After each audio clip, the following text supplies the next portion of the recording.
In between abortions, the left is absolutely positively seething that Donald Trump, well, they're saying no kings, but he's not only the king, but he's also the kingmaker. Everyone he points to, they're either dead, they lose their elections, or, well, honestly, they kiss the ring.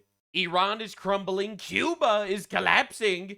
Massie lost his election with possibly the greatest crash outs I have seen since Trump won his. Leftoids out there in the streets screaming for the human rights of the terrorists that the Donald is removing from this world. Screaming, oh my god, what if Donald Trump puts all the trans people in concentration camps?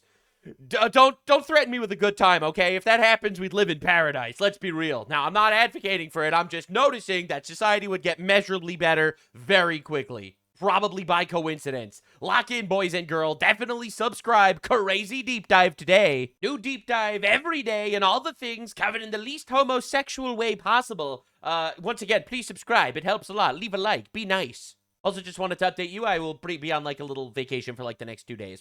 Just letting you know, because every time I don't post for like a day, I get comments being like, oh my god, did the left get him? Not this time, motherfucker. In one of the most insane battle strategies I have ever seen, the Donald is taking Cuba. We have the CIA there. We have Marco is there. Marco's parents. Marco is in Cuba. They are calling for a revolution. As you know, we're from Cuba, so we have a lot of expertise in Cuba, and it's not going to be like the biggest thing we've ever done, but I will tell you, to a lot of they're weak, they're gay. It's not going to be like a big thing toppling the communist regime. We might just do it, you know, as like a side quest. People, it's going to be one of the most important. They've been looking for this moment for 65 years, so we'll see what happens. But we're going to, in the meantime, we're going to have to help them out. They have no way of living. They have no food. They have no electricity. They have no energy at all. But they do have great people. There are a lot of great people. The people are great. The leaders are gay. We're going to give them all AIDS. It's going to be diabolical. So many Cuban friends in Miami, mostly in Miami and Florida. And they're unbelievable people. They're unbelievable entrepreneurs. Yeah. And they'd like to go back. I think hopefully they're going to want to live here. But they want to go back. Maybe they'll invest. We'll see what happens. But we're freeing up Cuba. We're freeing up Cuba. That's us. Benevolently freeing up different countries by toppling regimes. Now, the left is not happy about this because the left likes nothing more than people suffering under communism. But just understand what families are going through, because the Donald has just announced that they are indicting former Cuban dictator Raul Castro. I do want to bring in Oscar Fernandez here with me. Nice. He left Cuba in 1961 when you were just 15 years old. That is correct. Tell me about what today means in the news of the indictment of Raul Castro. It means indicted for murder, by the way. The Donald is moving, all right? He's not letting this shit slide. He's like, no, actually, we're going to kill you. You're a bad guy. We're going to kill you. And a lot of people don't like this, but that's because they're gay retards. Justice for the Cuban people. For 67 years, I'm sorry, we have been ignored by everybody. The United Nations, the organization. Yeah, because the United Nations, it's just a puppet of Islam. All right, the United Nations doesn't give a shit about actual human rights. Of American states, the European Union, everybody. So we hope this is the beginning of the downfall of the Castro regime. Damn, listen to this man. Little emotional. And we're ready to go back and help in the reconstruction of our country. The left can never, ever recover from this. An emotional old man talking about how Trump is liberating his people. The left can never recover. You know, no matter how many purple-hair jihadis they sent to Cuba, they will never, ever undo this. Work with money, with investment, and with love. That has been lacking in Cuba for the last 6 decades.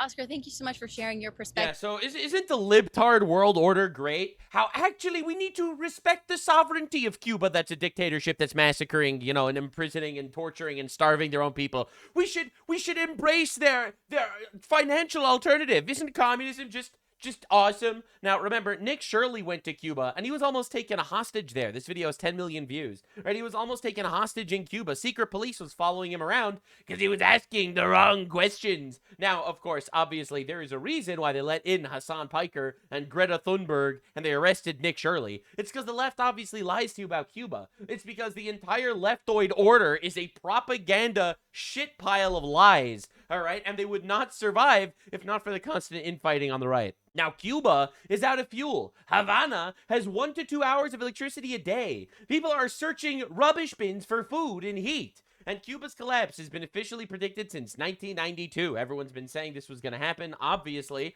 But let's see. Let's see if it happens under the Donald. All I know is things happen. You know, Donald Trump has some sort of interesting perspective on the world. Right, his perspective is, hey, I can actually just do things. Like, these guys are suffering and shit. I could just, like, actually kind of help them, you know? And it looks like that's actually happening. The CIA director just flew to Cuba personally to deliver a warning. Havana has 300 military drones from Russia and Iran. Wow! You mean to tell me that Cuba, the place where we had the Cuban Missile Crisis, is actually kind of a fucking shithole in regards to being a little nest of our adversaries in our hemisphere? The America First perspective is not letting that be a thing, actually.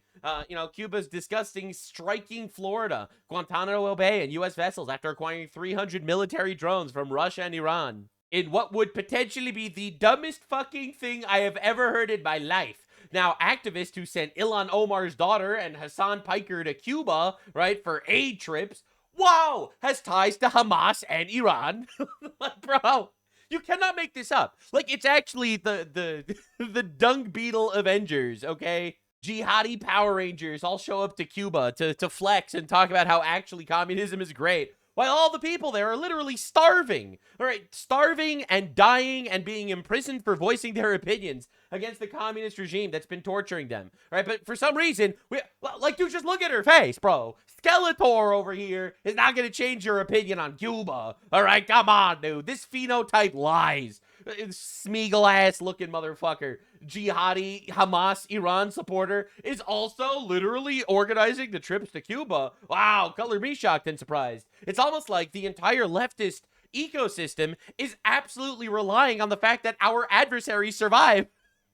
It's almost like they hate us and want us to die or something. Now, Marcus Rubius, first of his name, dropped a nuke. A 5-minute video basically telling the people in Cuba to rise up.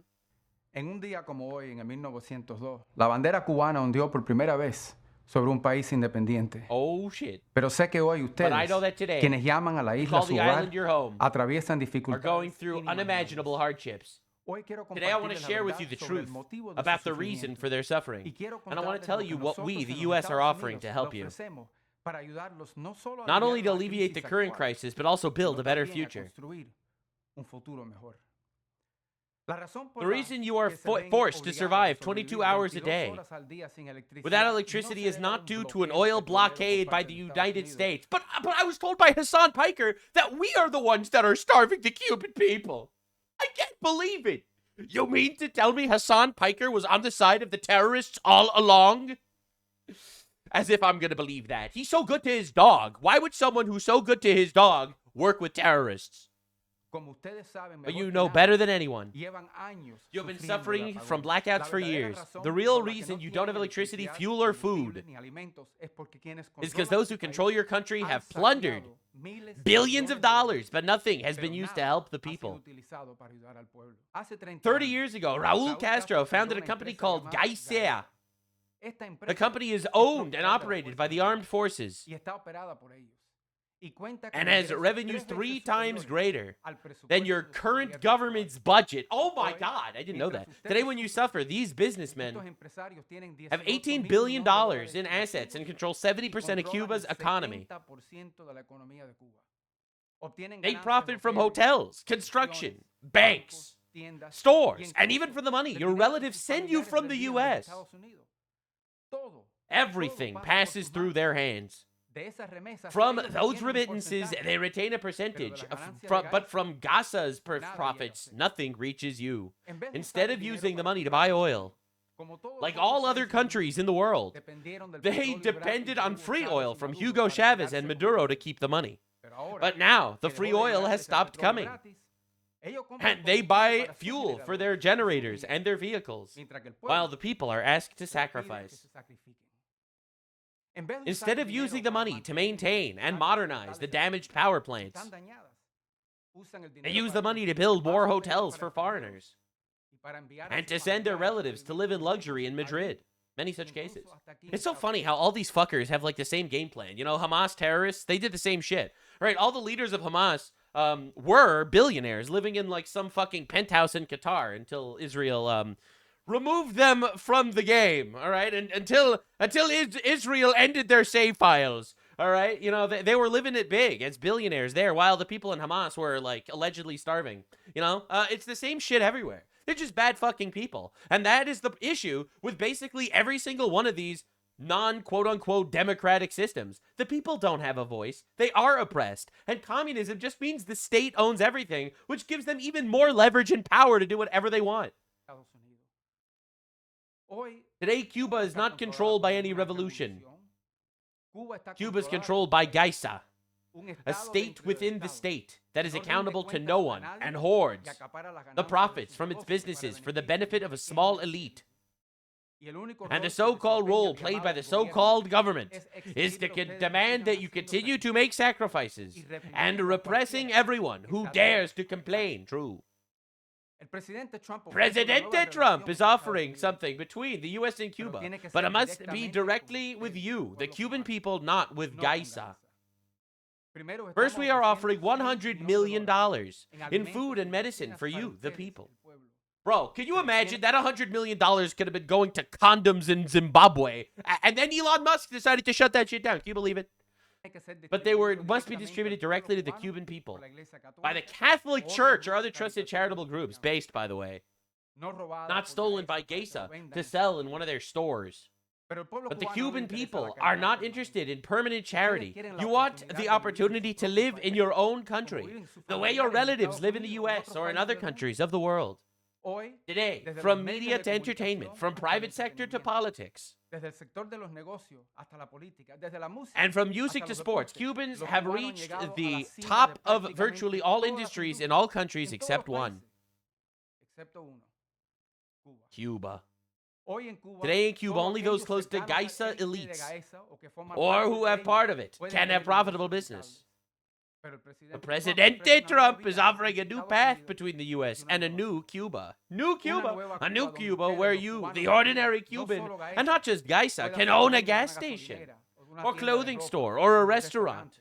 Dude, imagine like that's a fucking dream under communism. You mean I can own my own restaurant? It's honestly heartbreaking that we have these like Nepo baby, multi-millionaire, like Hassan Piker-esque retards shoveling garbage down our throats. You know, when everyone under communism suffers. A new Cuba where you, and not just Gaisa, can open a bank or have a construction company. Those are for the Cuban Jews. A new Cuba where you, and not just the Communist Party of Cuba, can own a television station or a newspaper. What? You mean to state their opinion in public without fear of going into one of the black cells under Casterly Rock? A new Cuba where you can complain about a failing system without fear of going to jail or forced to leave the island.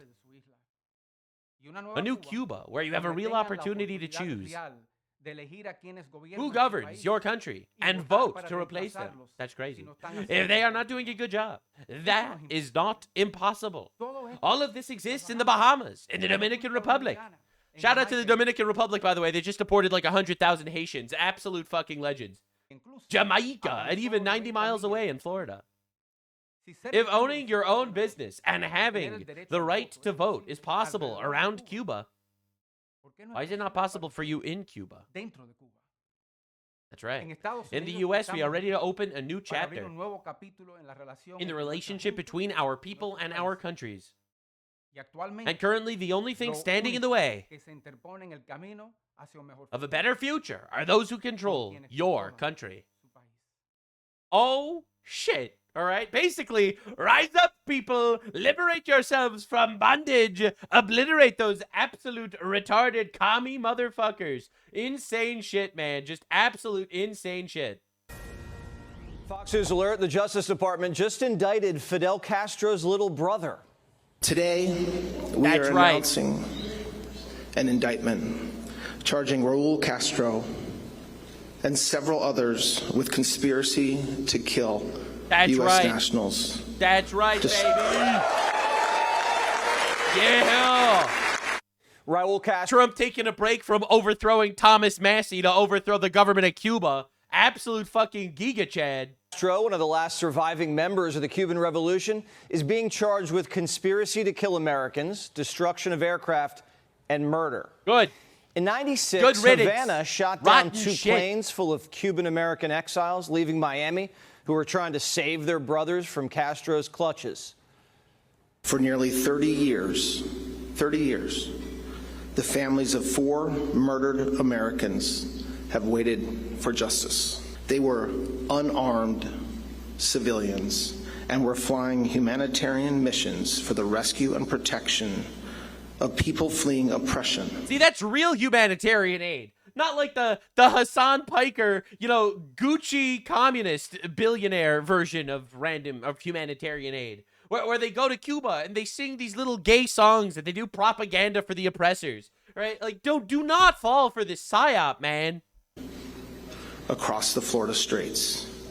As alleged in the indictment, Raul Castro and 5 co-defendants participated in a conspiracy that ended with Cuban military aircraft firing missiles at those civilian planes and killing 4 Americans. Yeah.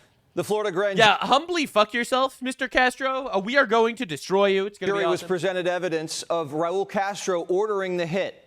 U.S. intelligence has him on tape. Wow. The President of the United States has a lot of balls in the air, but he's been thinking a lot about that island, 90 miles off our coast. Bro, we're getting a Marcus Rubio's presidency coming soon. We have Cuba on our mind. Very important. Been a lot of problem for a lot of years, and this was I think it was a very big moment for people that, not only Cuban Americans, but people that came from Cuba that want to go back to Cuba, people that want to see their family in Cuba. I think this is a very big day, very important day. CIA Director John Ratcliffe was just in Havana last week, meeting with Cuban officials, including Raul's grandson. Ratcliffe gave the Cubans a do-or-die ultimatum. And Rubio's already celebrating Cuban Independence Day. He sent him a message offering the Cuban people an olive branch. There it is. In the U.S., we are ready to open a new chapter. That's our guy. That is our dude. That's Marcus Rubius. Cuba has been fucking around with us for a very long time, and they are about to find out. You do not kill our people. You do not blow up Americans. You do not get siphoned terrorism from Iran and Russia in our hemisphere, because this hemisphere belongs to us. And they try to, help their reputation. Oh, we'll just help our reputation. We'll just get these commie jihadis in our fucking... to do little gay dance parties.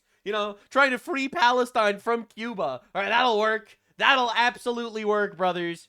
Look, man, I really hate paying taxes, but if my tax dollars are going to overthrow a communist regime and terrorist hotspot literally in our backyard, I'm okay with it. I'm just totally fine with that, actually. I'm okay with having complete hemispheric dominance. Yeah, that sounds pretty awesome to me. American empire is back, baby. Now, the worst people are really mad that we are the hegemon and the most powerful country on the planet. But unfortunately for them, that will continue, all right? We will continue blowing up terrorists until morale improves.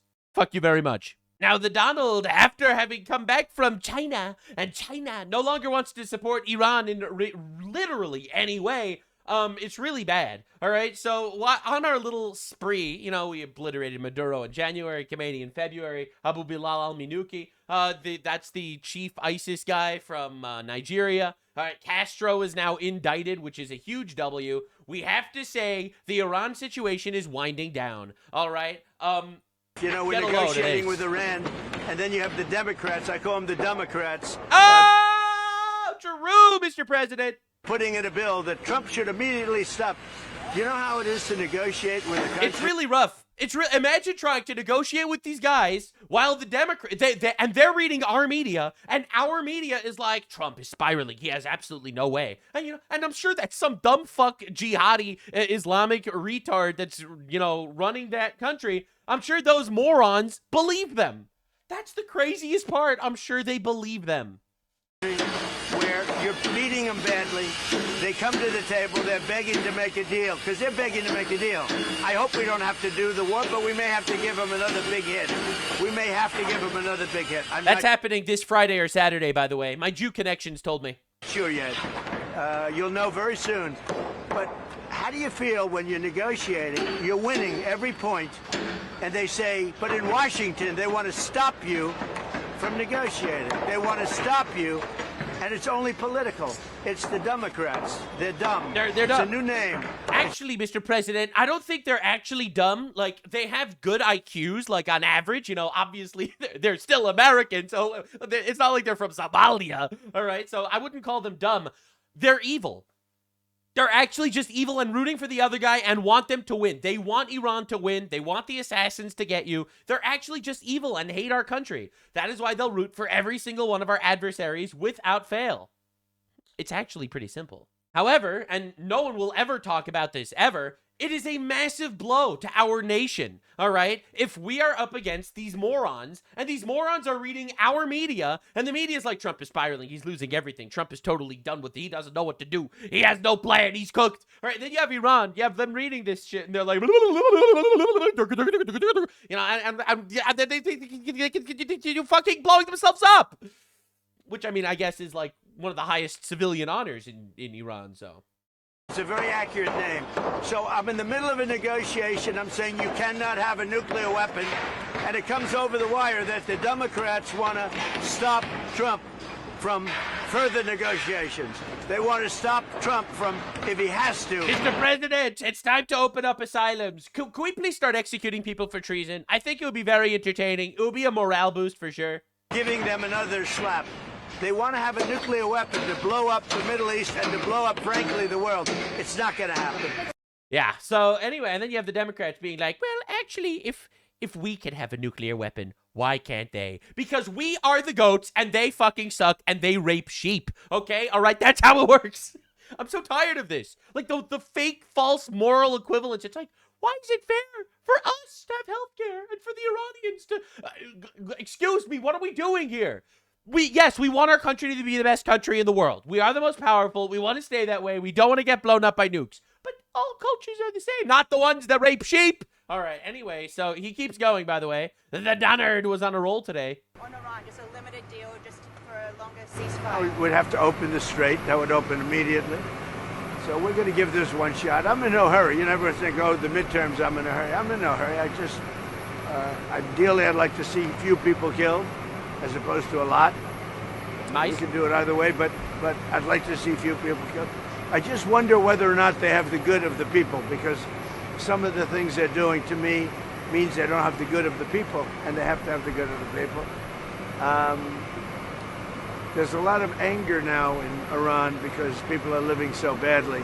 There's a lot of foment that we haven't seen before so much. Look, man, I'm still praying for that Iranian revolution. Like, these Islamic dogs that have been basically running the country and oppressing the people and massacring them in the streets, they're fucking evil. Which, of course, is why all the Democrats love them. They love the idea of massacring Trump voters. So this is literally their dream. They love that shit. All right, so they're frothing at the mouth to start some sort of communist revolution here. So obviously that's insane. Now, reporters keep asking him questions about this, how close he is. And, well, it's getting hairy. How close were you striking Iran? I was an hour away. We were all set to go. You're talking about yesterday. Yes. We were going to be striking it would have been happening right now. Yeah, it was all done. The boats, the ships are all loaded. They're loaded to the brim. And we were all set to start. We were going. We were about to do the thing. The thing was about to happen. And then, for those of you unaware, the leader of Saudi Arabia, the United Arab Emirates, and Qatar all called Trump and said, listen, Monsieur Senor Trumples. Can you hold off for a little bit? Could you please try to make some sort of deal? And the Dunnard was like, you know what? You are my good allies. And we like our alliance. And our friendship is so nice and wholesome. I'll blow them up on Friday. And then the Emir of Qatar was like, you are so nice, Mr. Trump. Please, let me give you a 9-year-old sex slave for your job. And Trump was like, no, thank you. No, thank you. It's all right. Last time I got a 9-year-old sex slave, it ruined Melania's whole birthday. We're not going to be doing that again. No, I'm kidding. That was obviously a joke. What do you think I am? Thomas Massie? We all know the Epstein administration is the Democrats. Anyway, so a crazy update. The United States is currently carrying out a massive wave of preparations for resumption of the war against Iran, with U.S. refuelers now parked in Israel. So it's getting hairy, you know? American Israel, high alert, ready to blast the mullahs to smithereens. The IRGC is lashing out. They're vowing crushing blows and the abyss of destruction if 47 takes action. You know, obviously they are armed to the teeth. They have 12-year-old children stacked to the brim. They are carrying little scimitars and pocket knives as they ride their camels into our gigantic, you know, actual navy that we have, that they don't have, because theirs is dead. But ours is not. And, you know, their camels are not going to do it. It's really not going well. Iran warns it will open new fronts against the United States if attacks resume. This is very exciting because the old fronts were terrorist attacks in the middle of fucking Michigan. All right, so I wonder what the new fronts about this are going to be. U.S. airstrikes killed 175 ISIS fighters in Nigeria. Leftists are telling me I'm supposed to feel bad for them. I do not. Just in, U.S. seizes Iran-linked tanker carrying over 1 million barrels of crude oil. Now, W, by the way, because these guys cannot send out their oil. All right, they are dying. They're drowning. They have no way to make money. They have no way to get their oil out unless they give it to us. And that's exactly what they seem to be doing. Thank you, Iran. Your sacrifice is very appreciated and will not change anything. So, up 1 million barrels on that one. That's a W. We take those. U.S. intelligence detects at least 10 mines in the Strait of Hormuz. I'm actually really happy that this announcement was made, because this is the first actual announcement of factually found mines. Right? Until now, it was just a fear that they were going to put mines in the Strait of Hormuz. I was assured by retards on the left that, what? That's an act of terror. Iran wouldn't do an act of terror. What? Yeah, well, anyway, it turns out Iran would do an act of terror. Massacring 40,000 of their own people apparently wasn't enough to get people to realize that maybe these guys are actually fucking horrible. But it turns out they're fucking horrible. They're putting mines in literally a commercial economic waterway. All right? An unbelievable act of terror. Zero condemnations from, like, the United Nations and all these other fuckhead countries that call everything we do a war crime. The JD, big JD, Just Dance Vance, briefed reporters and fucking slaughtered them. Why are you rewarding Putin and punishing your best ally in Europe? Right, so this is like the Eurocuck question, all right, because obviously we're fighting Iran, we're fighting Cuba, Venezuela, you know, China got cucked. Ultimately, Russia got cucked too because they got a lot of their cheap weaponry from Iran. And here we have, like, the Eurocuck reporters. They walk in, puff chest, and they're like, I don't understand. Why are you not nice to your European allies? Well, first of all, I'd say there's been no president who's done more, frankly, to ensure that Ukraine survived the invasion of Russia than Donald Trump. As he famously said, Obama gave him sheets, I gave him javelins, and it was those javelins that ensured that Ukraine still has its territorial sovereignty. What he's also said is that he wants to pursue an American policy that focused on the interests of the United States.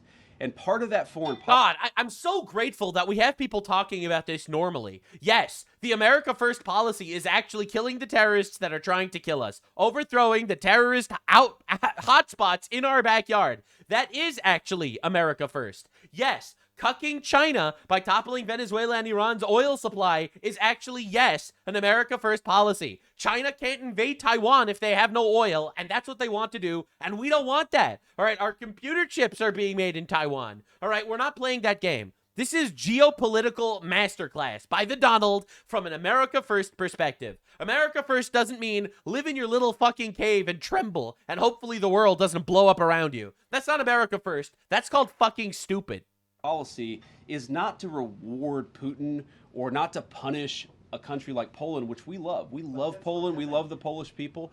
No, no, no. What we're trying to do, what our foreign policy is geared towards, is promoting European independence and sovereignty. That's right. We want Europe. We want England to not be fucking retarded, okay? That is our policy. Does that mean we're going to sit there and bail England out of infinite rape jutsu that they've been importing? No, no, it doesn't mean that. We want you to figure that out, actually. Right, we give $60 billion a year to NATO and Europe's defense. All right, to everyone crying about Israel, we give $3.8 billion a year to Israel, which, by the way, for the record, too much. I don't want to give any foreign aid to anybody, for the record. But we give 20 times that to NATO, and we get fucking nothing for it. Europe to take more ownership over its own territorial integrity. We want Europe to step up in a big way. Now, I think you said 4,000 troops. We've not reduced the troop levels in Poland by 4,000 troops. What we did is that we delayed a troop deployment that was going to go to Poland. That's not a reduction. That's just you do realize we're at war, right? Right. This is like the ultimate, like, random suicidal empathy perspective of like this random journalist guy crying that we're not putting our troops in Poland while we're literally at war with Iran, while we're about to topple Cuba. All right. And for some reason, they feel entitled to our men protecting them. It's a standard delay in rotation that sometimes happens in these situations. But here's the fundamental problem. Poland is capable of defending itself with a lot of support from the United States. We're not talking about pulling every single American troop out of Europe. Yeah. We're talking about shifting some resources actually around do shit in a way yourself, that please. maximizes American Actually security. do things. I don't think that's bad for Europe. That's encouraging Europe to take more ownership. The United States cannot be the policeman of the world. We want to be good allies. We want to make sure that our troop presence promotes regional stability in Europe. That's right. That's the our president guy. has not said, though he could, the president has not said that he's taken all of the troops out of Europe, but Europe has to stand on its own 2 feet. Absolutely. And that's something that he's been consistent Yes. of. Frankly, not even since the beginning of this administration, going back to the first administration, is we have got to have more sovereignty and more of Europe standing on its own 2 feet. That will continue to be our policy in Europe. Our policy is we don't need to change your fucking diapers, okay? You figure that out, bro. Troops will go eventually to Poland? What I said is that is it a delay in troop rotation? Those troops could go elsewhere in Europe. We could decide to send them elsewhere. We actually haven't made the final determination about where those troops are ultimately going to go. But what I'm saying is it is not accurate to say that we are pulling a bunch of troops out. It is a very small and very minor thing. And I think, frankly, a lot of the European media, again, is overreacting to this a bit. And here's one thing I'll say about this. Look, I have, for my entire life, I'm 41 years old. For my entire life, I have heard chirping from the European media about everything that's wrong with the United States of America. God, I'm so happy. I'm so happy that we're finally punching these fuckers in the nuts. All right, proverbially, of course. This is not a call for violence. And I'm very excited to see some leftists say I'm calling for violence by wanting to punch Europeans in the nuts. Not all Europeans, just every single one that's in charge of the entire continent. But this shit sucks. It really does. You know, everything that we do, we have... Dude, there was just a shooting in a mosque in San Diego, and the British Prime Minister got up to say that he stands with the Muslim community. Literally, what the fuck is happening? Hello? Hello? Your country is getting raped, England, all right? And queer Stalin is going to stand up and stand with the Muslims in San Diego? Like, are we serious, bro? America. We don't have this. We don't have that. We don't spend enough on healthcare, even though... part of the reason why we spend right. They cry that we don't spend enough on healthcare, and we subsidize their fucking healthcare. So much on defense was because we have tens of thousands of troops in Europe. I think that if the European media wants to attack the President of the United States, they need to start looking in the mirror. All he has said he's so right. is that we're going to be good allies. He's so we're right, going to be man. good friends. We're going to be trading partners. But it is reasonable for Europe to take a little bit more ownership over its continental integrity. Just absolute fucking cinema. I'm so happy that we're putting the brakes on like these global Eurotards, right? These infinite retard morons. All right, he keeps cooking though. He was on fire the entire time. Over the West, and it's kind of crazy, is this idea that the way to generate prosperity is to bring in millions and millions of unvetted people and drop them into your neighborhoods, and we simply reject that idea. Sorry, bro. The age of the orc is over. The age of man is here. So to everybody in the UK who rejects that idea, I'd encourage them to just keep on going.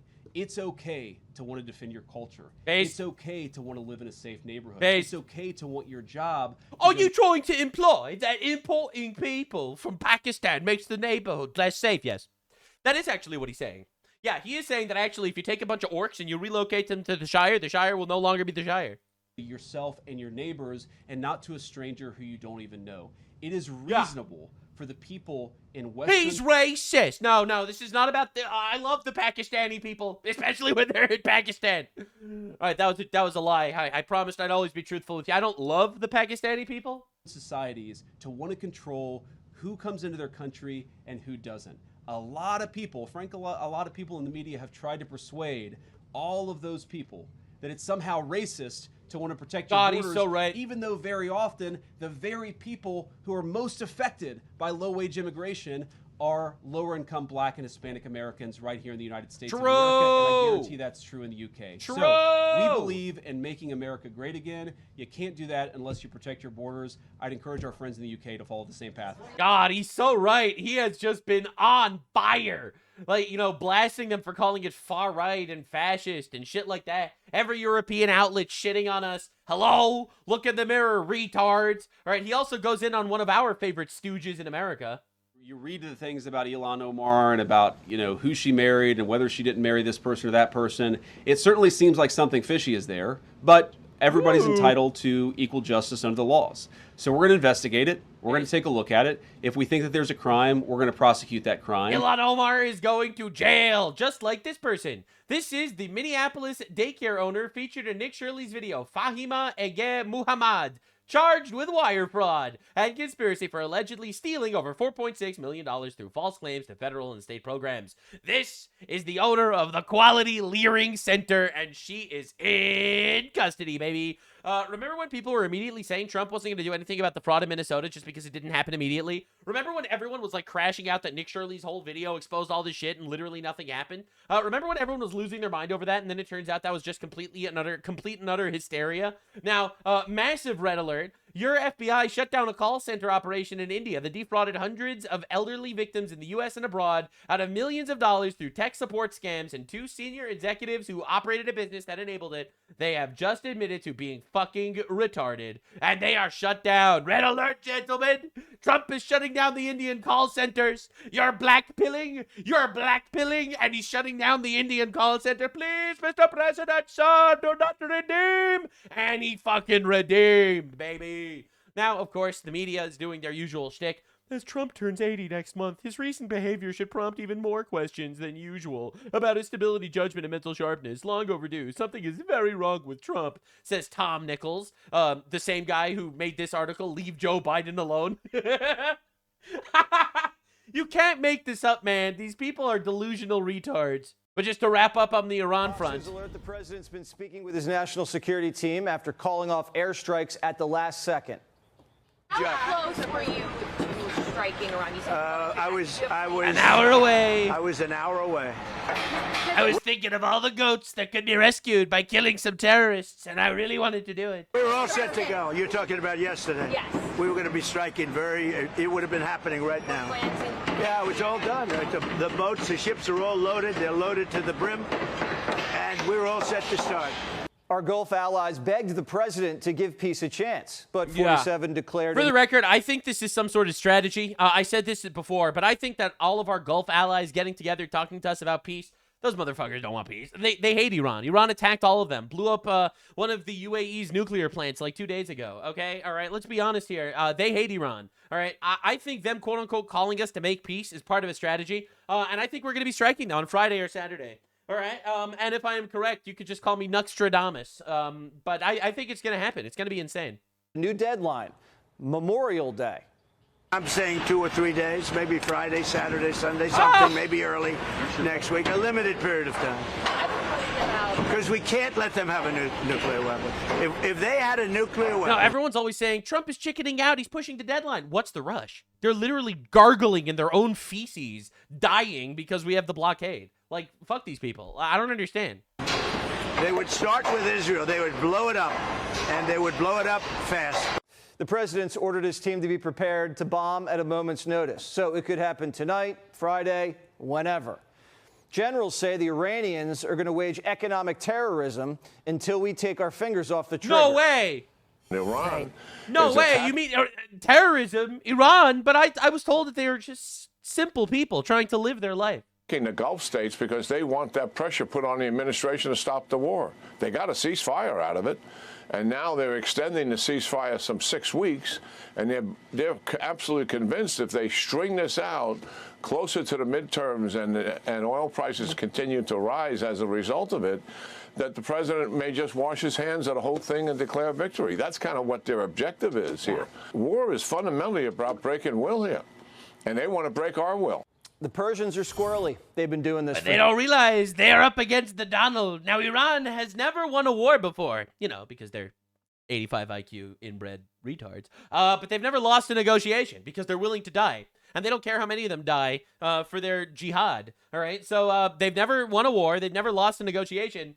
But shit's ending now. The Dunnard is going to fucking kill you. Yep, that's right. Oh, no, but killing is bad. Well, not killing these guys. Killing these guys is awesome, actually. Like negotiating with an octopus who has amnesia. They also are just a fractured country. So you have the leadership of the country, there's the supreme leader, and then there are a lot of officials below the supreme leader that has some influence in the negotiation. It's not sometimes totally clear what the negotiating position of the team is. And I don't know if that's sometimes bad communication, if that's bad faith. I wouldn't pretend to venture a guess there, but I will say with confidence, it's sometimes hard to figure out exactly what it is that the Iranians want to accomplish out of the negotiation. The Iranians love the ceasefire. They really want to have sex with children in heaven. I think that's what they want to do, man. They're out there. They're trying to plot their course. They're like, holy shit, how can I have sex with children in heaven? If we bomb them again, it hurts them. If we cut a deal, kind of hurts them because they lose leverage and risk a revolution. Iran's frozen on a war footing, and it actually freezes the regime in power. CENTCOM Commander Admiral Brad Cooper was on the Hill today, and he says they've been using the ceasefire to go on a killing spree.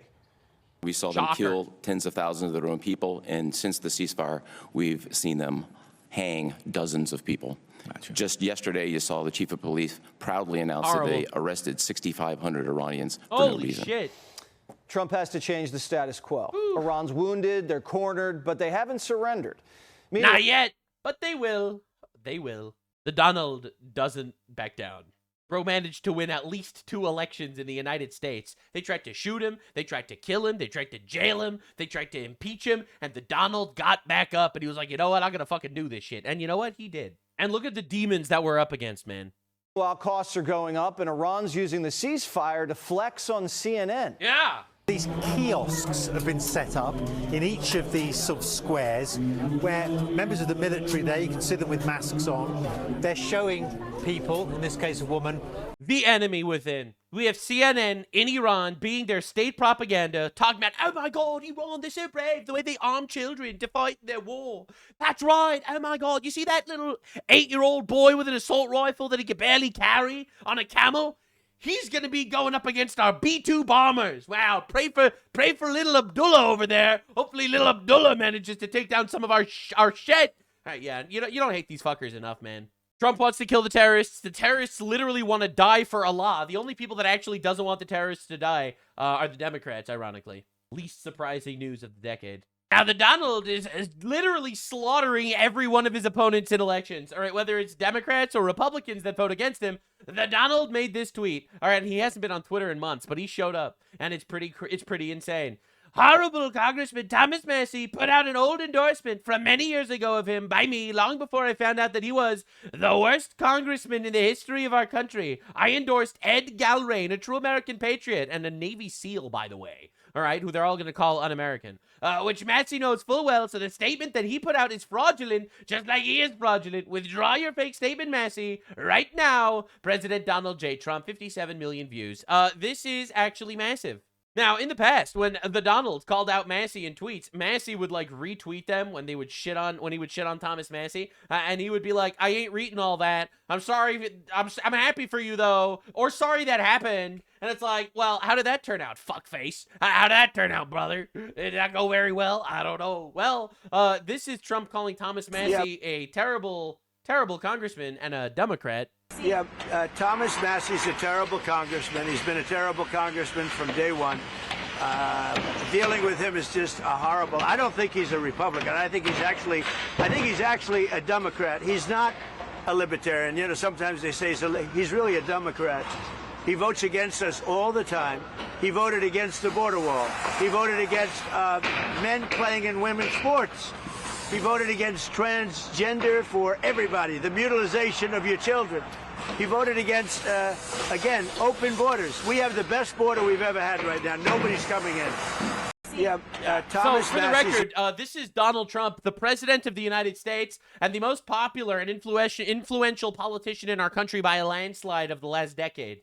I don't know if you heard of him, but I'm just introducing him to you now. So this dude's been shitting on Massie a lot because Massie's been awful. Now, I actually, I campaigned against Massie as well because fuck that guy, honestly. All right, he voted against the big, beautiful bill. He voted against the ICE funding. He voted against the border wall. I think one of the most important decisions that our country needs to make, and every Western country literally, is to shut off the infinite immigration of complete fucking retards into our countries that will all vote for Democrats forever because they want to get free shit. All right, so we have to shut that shit down. Now, Massie, a libertarian, is actually pro-migration. He is super pro-migration. He doesn't care about the H-1B visas and shit like that. Donald Trump was just shut down a massive call center. Thomas Massie is the call center. So honestly, yeah, he's against foreign funding, which is true, and I agree with him in that regard. But I am tired of him linking hands with the Democrats to call Trump the Epstein administration, only to then say that Trump endorses him. So does the Epstein administration endorse you, bro?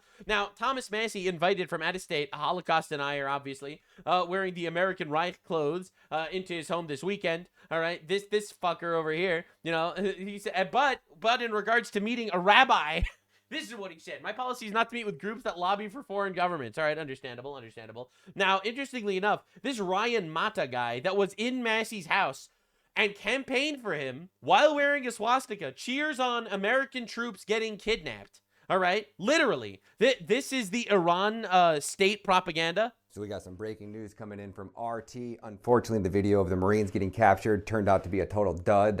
Unfortunately, our Marines weren't captured by Iran, says the guy that's campaigning with Thomas Massie. So, you know, I see a lot of people saying, I don't understand how Thomas Massie lost. He was like, oh, spoilers, Thomas Massie lost. But I don't understand why AIPAC is like trying to...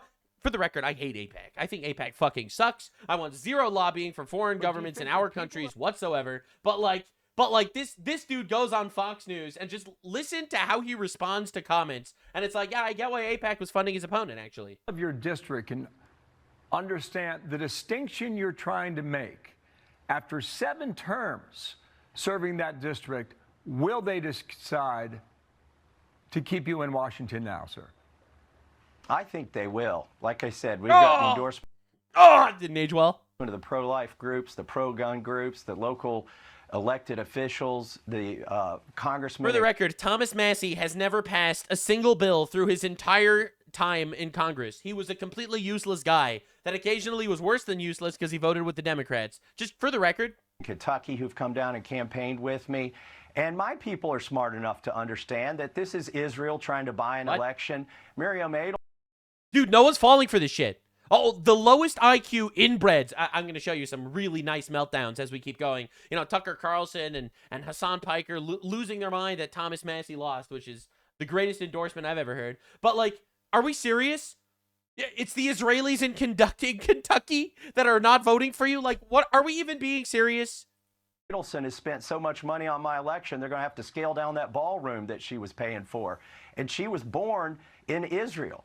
The Republican This is coming from literally nowhere, by the way. Jewish Coalition and the American Israel Public Affairs Committee. Like, this has nothing to do with the question asked. All right? They're like, do you think you're going to win the next election because you voted against Trump and shit? And he's like, the Israelis, the Jews, Miriam Adelson have spent millions of dollars in this. Like, again, and like, what are we even doing? All right?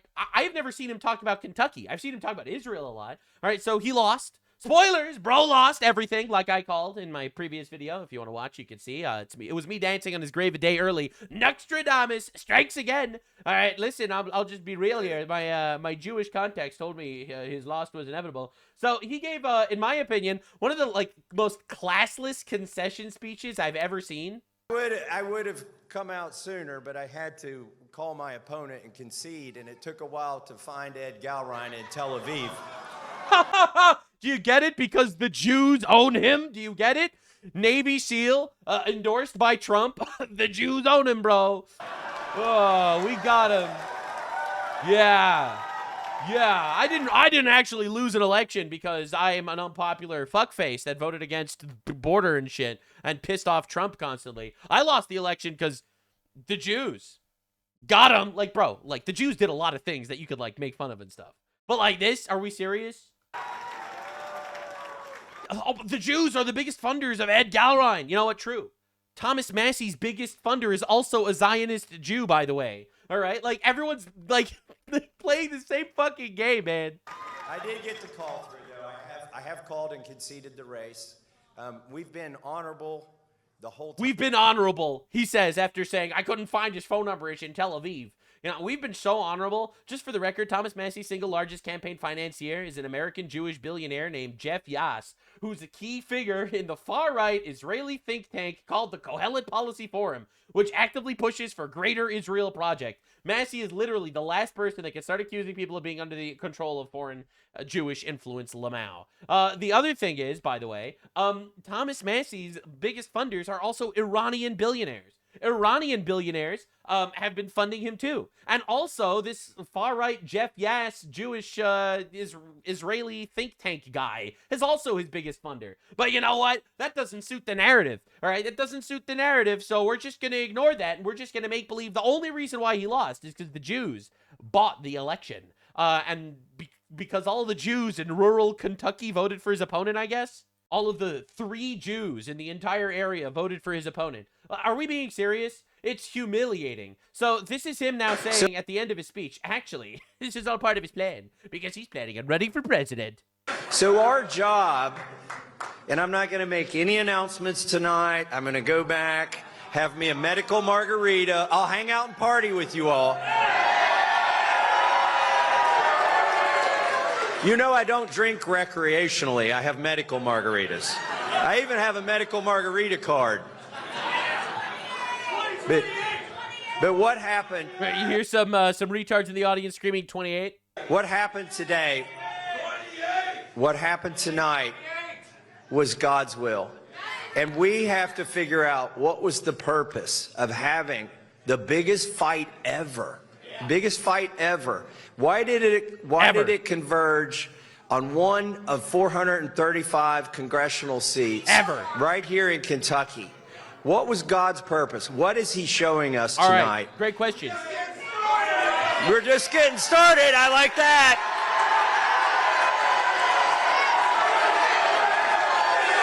What is God showing us? Look, I have my theories. I'm not going to get involved right now because, look, it is not for me to interpret the will of God. But I'm just saying the guy that dodged a whole lot of assassination attempts just barely endorsed the other guy. You know, I'm not saying that has anything to do with it. Well, why would God? The chosen people did this. The memes write themselves, man.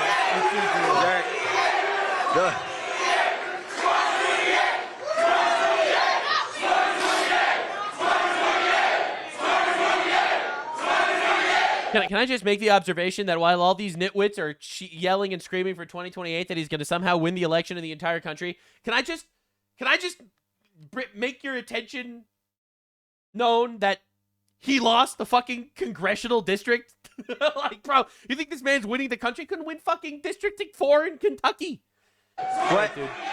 What happens in 2028? You want? You want me to run for Congress again? I don't know what you're talking about. That's crazy. He has like no charisma either. He just like gets big tweets on Twitter because he talks about the Epstein files and shit.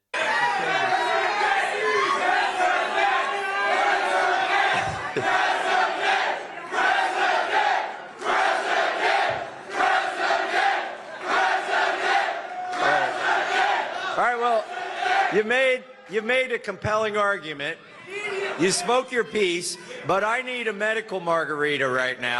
Yeah, so anyway, compelling argument, running for president. Who knows? Maybe this is the soft bid, but this is going to go very badly for him. Bro couldn't win District 4 in Kentucky. He's pro-migration. It's not happening, man. Now, Trump, moments after he heard of Massie's projected loss, he dropped this one.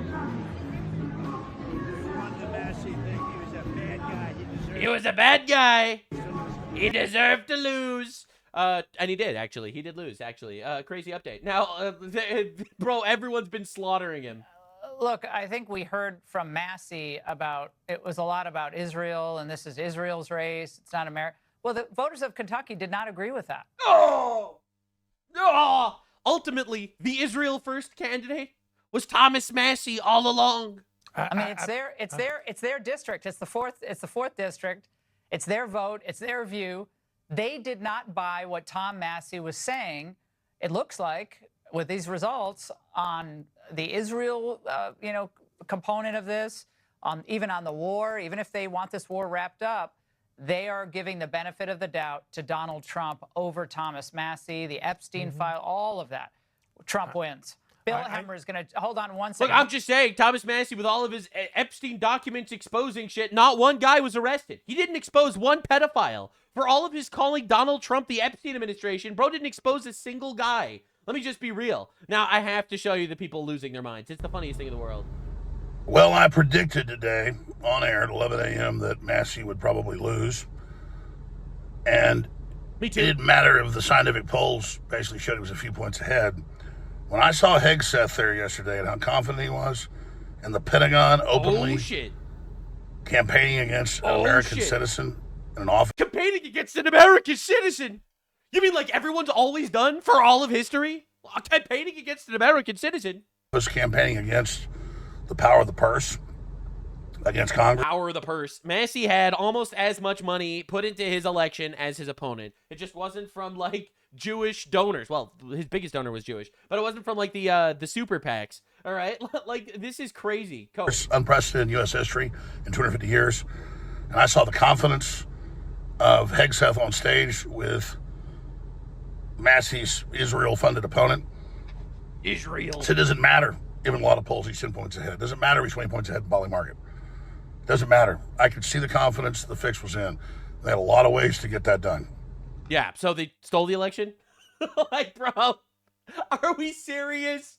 Are we actually serious? Like, these are unserious people. All right, so this is Ro Khanna, Democrat, open borders communist, foreigner, Ro Khanna, crying that Thomas Massie, Republican, lost his race. My good friend Thomas Massie lost tonight. I'm angered by the smears on his character. He lost because he had the guts to take on the Epstein class. Do you understand the poison that Thomas Massie has poured into public discourse? He lost because he had the guts to stand up against the war in Iran. He worked with me to pass the most consequential and popular piece of bipartisan. It was popular, but it was not consequential. Unfortunately, man, I wish we arrested pedophiles. Y'all didn't arrest a single fucking guy. All right, everyone out here with the Epstein shit, y'all didn't arrest anybody. I'm just being real here. You did slander a couple of people in Congress. You went out there, you listed a bunch of names of innocent people. You did do that. You did get that happening. That was pretty awesome. But you didn't actually, it wasn't consequential at all, by the way. Legislation in recent history in the Epstein Transparency Act. Many young voters under 50 voted for him. He was winning them by over 30 points. And today I say you may not have a home in the Trump coalition. Oh, that's right. But there is a new generation of populist Democrats, and we welcome you to help. Wow, Thomas Massie, you've done such a good fucking job for the Republican Party. Yes, absolutely. Now, all of your supporters have a home among the child castrating, child aborting, open borders communists. That's right. Those guys are absolutely livid that you lost your election. All right. Yes. Nothing says stand for the working class like admitting infinity migrants, demolishing public order, and turning public spaces into third world dystopias. True. True. You know, I'd like to offer some words of condolence to online Massie supporters, but I only speak English. How do you say get fucked losers in Pakistani? Just colossal fucking W here. You know, Bernie Sanders losing his mind that Thomas Massie lost his election. I'm sorry. This is the biggest endorsement of all time. AIPAC spent $9 billion to take out Rep. Thomas Massie. Actually, it was the American people that voted him out. That's actually what happened.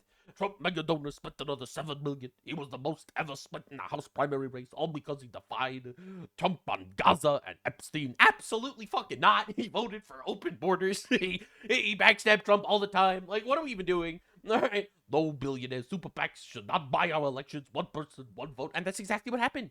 More people voted for the other fucking guy. It's unbelievable. Like, these are deeply unserious people.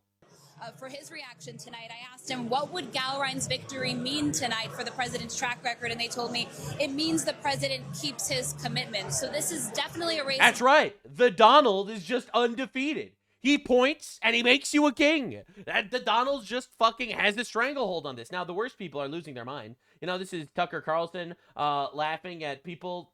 This is amazing. All right, so this is mocking people who voted against Thomas Massie. And when people win in a race like this, there's evidence of it. And that evidence takes very familiar forms. Enthusiasm, joy, and just sheer numbers. Like, people show up. They can't believe it. We beat the evil Thomas Massie with his jihadi backers. This is a blow against Islamic Jihad, whatever that is. Oh, whatever that is. Oh, Islamic Muslims are so nice. Jihad, Oh. which along with Hamas is one of the big problems in the 4th District of Kentucky. Thomas Massie is the guy that keeps bringing up Israel. The other guy literally is just a generic Republican guy. Look, you want to know the truth? I don't even like Ed Gallrein particularly. I just want a guy that's actually going to fucking vote for Republican shit in order to pass our shit, okay? Yeah, a hot take. I want our border wall, and I want ICE funded, okay? I'm sorry. I don't want infinity brown people in our country. They've been very, very concerned about Islamic Jihad and Hamas and Hezbollah. Oh, Hezbollah. Right? Oh, I can't believe it. So this is Tucker Carlson. The Israel lobby takes out Thomas Massie and kills MAGA in the process. The good news is we confirmed how the system works. Yes, we did. People will actually vote for the guy that actually wants to close the fucking borders, actually. Massie's #1 mega donor, Jewish Zionist billionaire, wrote him $1 million check. Bro, dude. Dude, these people are like actual fucking clowns. Shout out to Tucker Carlson, who is 0 in 5 for candidate endorsements. Oh, just miserable. So Tucker Carlson, actually, he was just on Israeli television. God knows why. And again, he got absolutely humiliated. Again, this guy sucks, dude. Again, this is probably the most violent country in the world, Israel. So Israel is the most violent state in the world, even more than Iran? Are you serious? No country, and I say this with sadness, but no country has boasted more about killing its political opponents than Israel. When has Israel ever killed their political opponents? Oh my God. Get ready for the justification. This is going to send you. Of course, about its assassination programs. The Prime Minister of Israel gave a golden pager to the President of the United States. I was there. And that golden pager represented the pagers that Hezbollah leaders were killed by. Hezbollah leaders are terrorists. Literally designated foreign terrorists by the United States. That is not killing your political opponents. But that's how far gone this guy is. It's unbelievable how this guy just fucking fell into the swamp. I don't even know. Massie received 68,000 votes in 2020, 50,000 in 2022, 39,000 in 2024. And now he lost. Israel has been siphoning his votes every primary. Every primary, they've been siphoning his votes. Oh my God. They've been siphoning his votes every 2 years. Israel's been up for it. Or maybe he's just an unpopular guy because he sucks.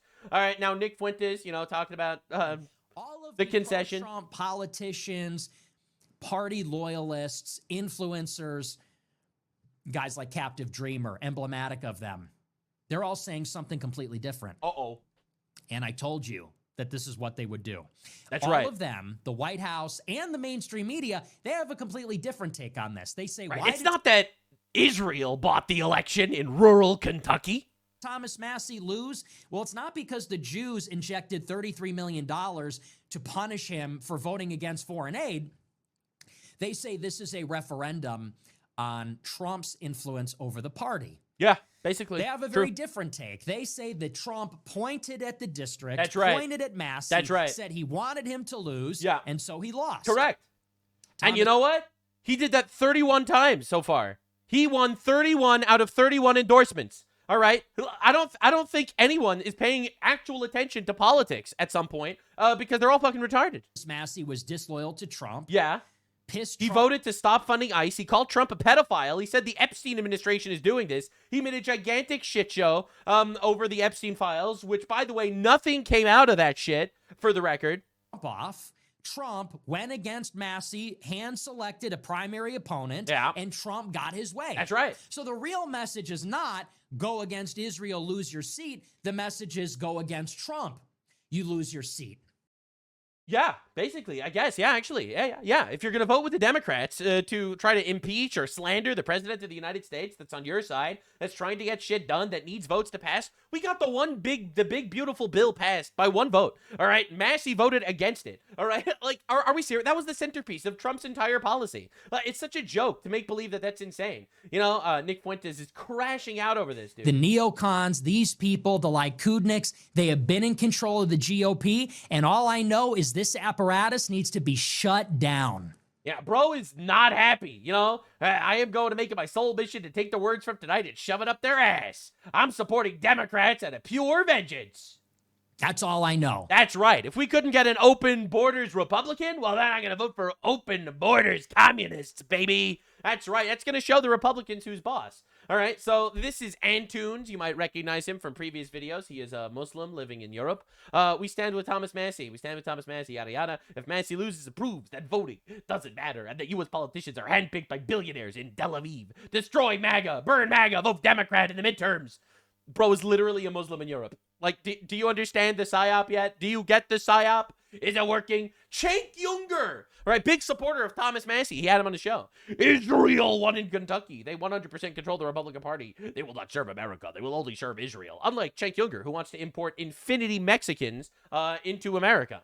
Right? He wants to bring in every single Pakistani person, relocate them to Kentucky to win the next election. All right? But Cenk Uygur knows what America wants. That's right. It's fucking Turkish cockroach over here. Now, we all know we're occupied. Israel controls the government. Everyone telling you otherwise is an obvious liar. It's the time for patriots. You literally, in my opinion, caused one of your fans to shoot 4 police officers, okay? In Baton Rouge in 2016 or something. All right, you made that happen, in my opinion. All right, like, are we serious? It is unbelievable. I will help build a left-wing populist alternative that's free of Israel. Bro, it's the most obvious psyop on the universe. All right, what are we even doing here? It's crazy. Of course, Sneeko, another one of these jihadi retards, had a nice little meltdown. Massie lost? Yeah, it was awesome. He lost? Yeah, he lost. It was awesome. It's over? It's over. He's in the 4th district? No. It's over. In order? Here we go. It's over. Here we go. Okay, so... I wonder why he lost. Yeah. Probably has nothing to do with him calling Trump a pedophile. The Trump guy is polling at 54%. Massie's at 46%. Uh-oh. All right. Damn, that's a lot of absentee votes. 5,000? This guy never... ever saw an election before in his life. Like, we are dealing with politically illiterate retards. An absentee? If you're in Kentucky, why are you absent? This is how there's probably some fraud in here. He thinks because they're absentee votes, there's fraud. There's always absentee votes because some people just don't get off their ass and vote. If you live in Kentucky, you're not going to leave Kentucky, right? Do you think absentee votes means people that fled the district so they weren't able to vote? Oh my God, like, bro, we're dealing with actual fucking retards. You're not. Where are you going? They were in Israel, Sneeko. They were in Israel. That Trump came out of his retirement on X just to talk about this little election. It's like in total 36,000 votes. So small. It's over. Polymarket has the guy 99%. They rigged it. They rigged it, boys. That's right. If we win the election, democracy. If they win the election, rigged. Rigged. Zero evidence, but rigged because the Jews, probably. It's pretty crazy. Ben Shapiro gets the last laugh on this one. We demand to be taken seriously. Every single one of the morons. They all endorse Thomas Massie. And if Massie loses tonight, he should run for president. If Massie wins tonight, he should run for president. This is what we call copium on an industrial scale. But in better news, Dave Smith is now a comedian again. Fantastic update. All right. Hassan Piker. It's amazing. It's so amazing watching them all get together, bro. Massie's defeat proves the Republican Party is pro-Epstein. Oh, my God. So why didn't Massie try to expose the Epstein files under Biden? All right, 4 years under Biden, Massie doesn't expose the Epstein files. Trump shows up. He calls it the Epstein administration.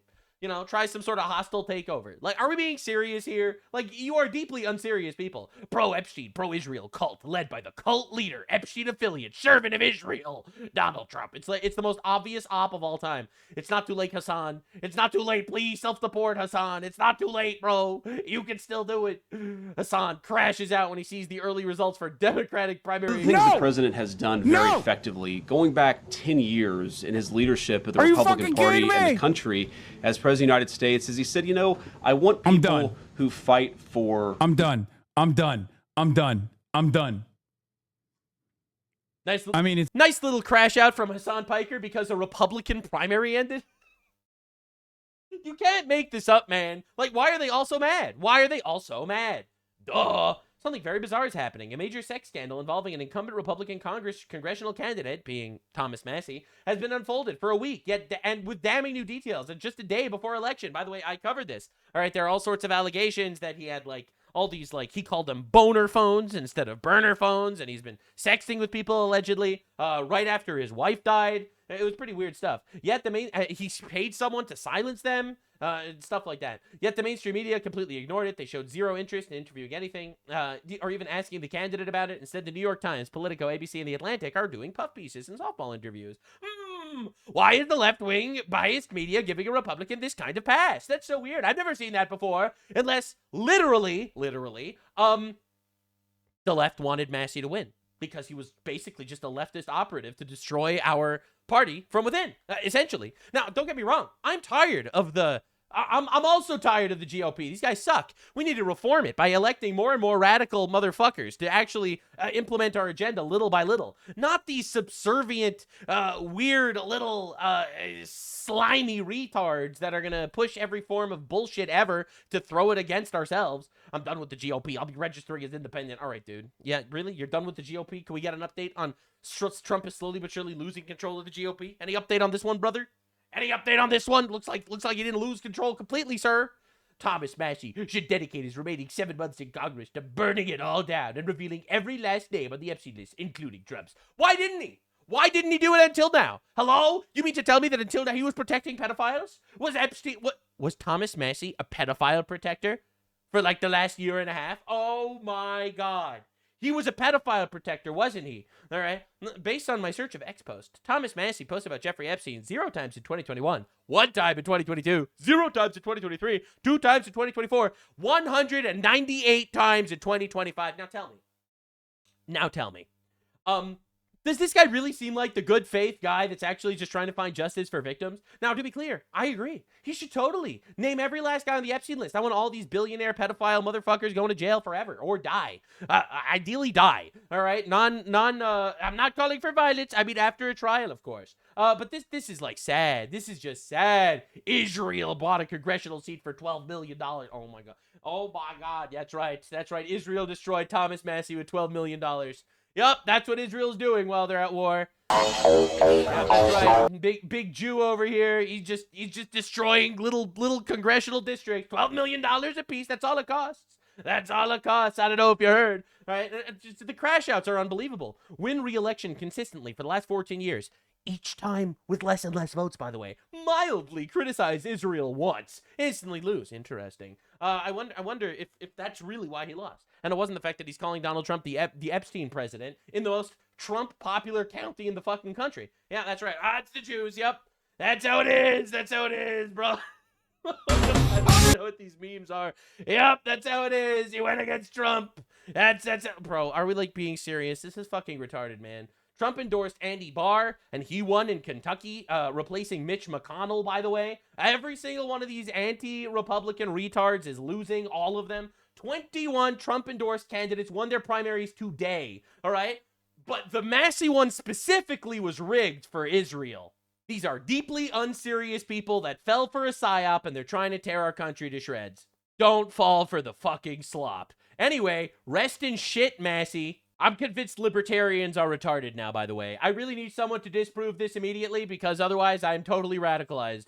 Every time a based libertarian right-winger talks about importing infinite Indians into the country for low-wage tech jobs, I become more of a far-right authoritarian.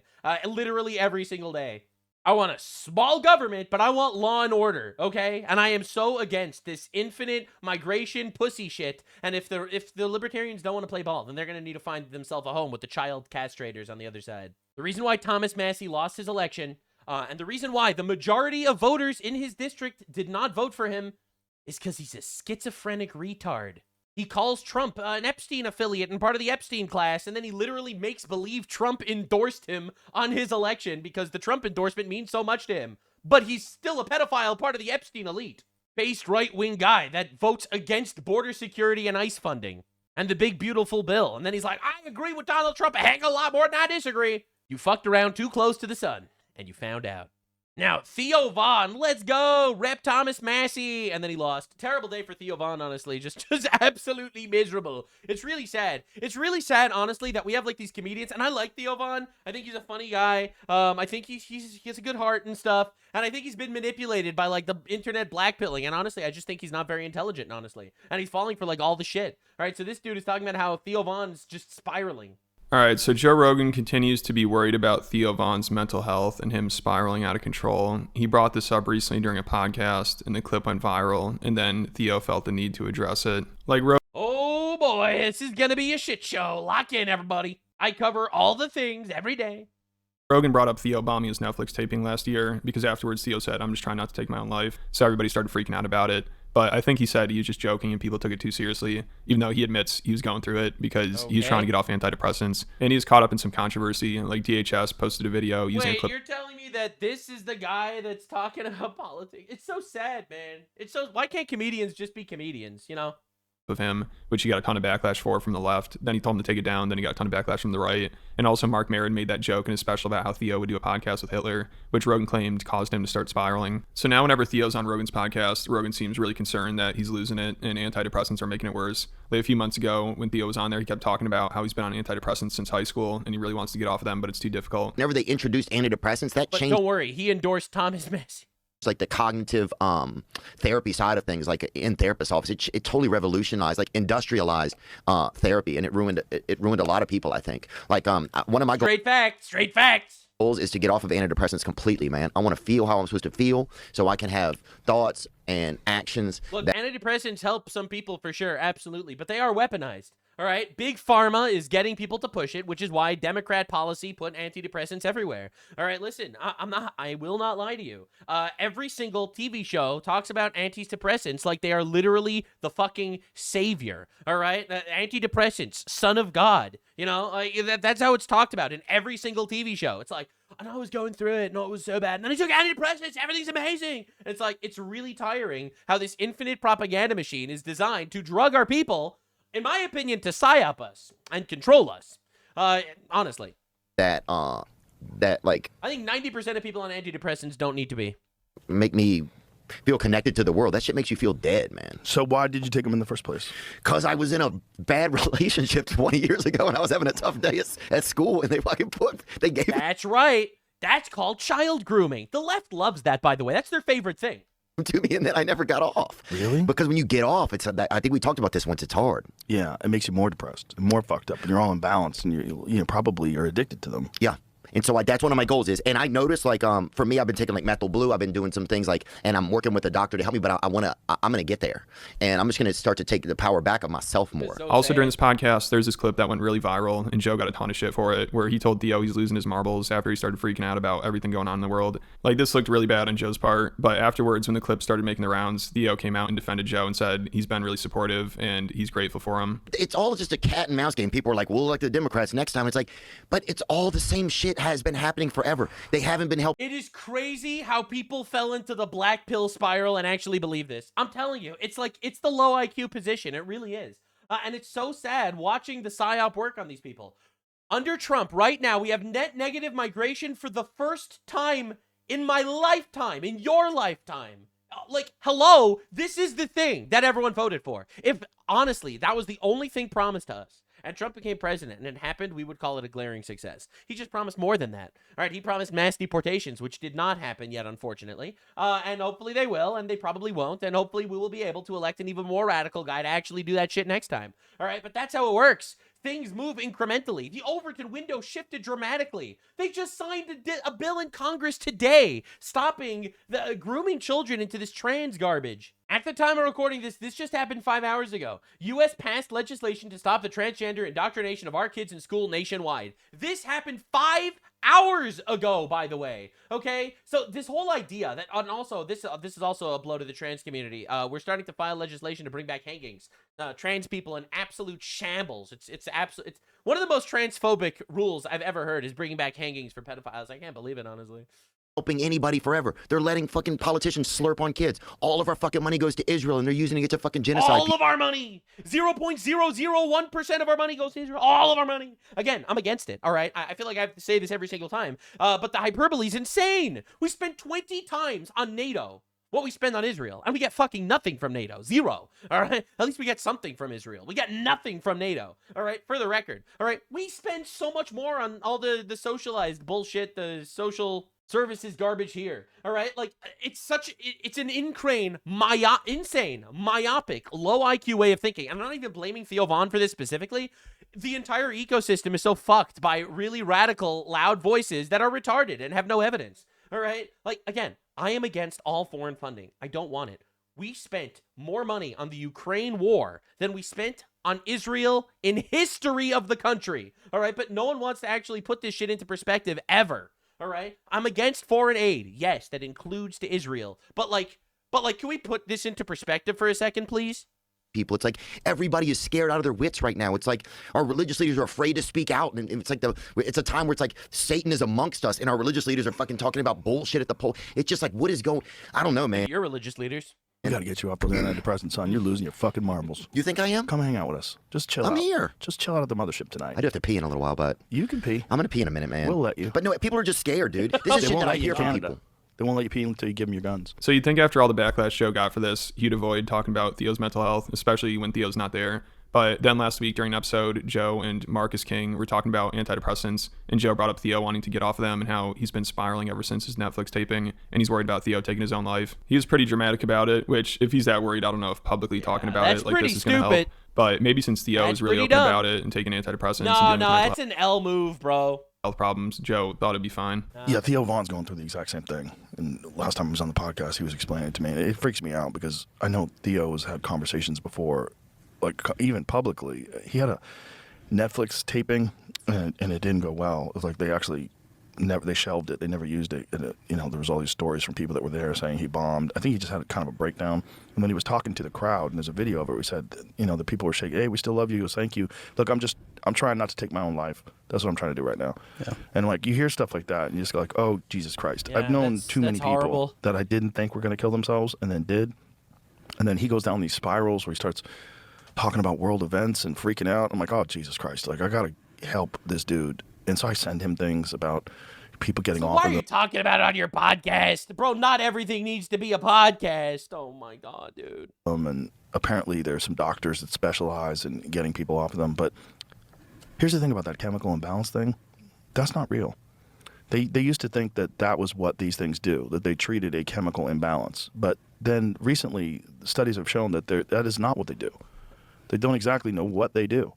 And they kind of numb you in some sort of a way that helps some people. So I think Joe bringing up the Netflix thing and acting like Theo might be suicidal is probably what Theo didn't appreciate, because, I mean, that happened like 7 or 8 months ago, and he obviously just wants to move on from it, probably hopes people forget about it. Yeah, he already addressed it a few times, too, and told people they don't need to worry. Because after he said that, of course, everyone freaked out and messaged him to see if he's all right, which I'm sure he was kind of embarrassed about because, I mean, it was a pretty stupid thing to say. And obviously the people around him are going to be concerned. So the fact that Joe brought this up like 8 months later and gets really serious about it, like he actually thinks Theo's suicidal, that's probably why Theo felt the need to respond, because, this clip started making the rounds and everybody's probably worried about him all over again. So he decided to address this on Facebook and Twitter, and he said, this is mostly made up. Sad to see this kind of stuff. I'm doing great. I'm a human being, which is a rocky ride, but I'm doing fine, thanks. And then he also said, some people are saying false stuff and posting things online to try to make it look like I'm struggling or something. That's just not entirely true. I'm doing fine. People want to say things, and I don't know why. I can't control that, but I can speak up for myself. So if Joe really is worried about Theo's mental health, talking about this publicly and making it seem like he's barely hanging on is obviously a terrible idea. And Joe should have learned this already after he told Theo he's losing his marbles, especially now that Theo's criticizing Palantir in Israel. So when Joe acts like Theo's losing it, people of course think, oh, he's only saying that because Theo's my God, bro. But here's the thing, like, I do think Joe Rogan's compromised by Palantir. You know, he keeps talking about, you know, Theo Von or whatever, but, you know, he talks about how Peter Thiel is, like, the best guy. He's so fucking good. And, you know, he's besties with all the Palantir people. And I don't know, man. Speaking out too much. So the timing looks really bad here. You know, people are saying Joe's trying to take him down because he talks about Peter Thiel, Israel, and Palantir too much. And people are seriously telling him that Rogan is setting him up to be I think it's a mix of things. I think Joe Rogan is compromised by the Palantir people and the big tech people. But at the same time, I do think that Theo Von is spiraling because he's like bought into like this black pill doomer mentality that, oh, whoever you vote for, it's infinite money to Israel. Suicided, and he was already really paranoid. Like, he's talked about how he thought people are after him and following him around, and he's nervous about a Palantir drone taking him out. And he also hangs out with Candace Owens a lot, so I'm sure she's just making him even more paranoid. Wait, what was this tweet? Why'd Rogan throw you under the bus? It's almost like he's laying the groundwork, so if you commit suicide, it looks natural. Oh my fucking god, these people are like actually retarded. Like, they're gonna think Israel's gonna kill Theo Von. Oh my god, are you fucking insane? Like, bro, these people are crazy. He's nervous about a Palantir drone taking him out, and he also hangs out with Candace Owens a lot, so I'm sure she's just making him.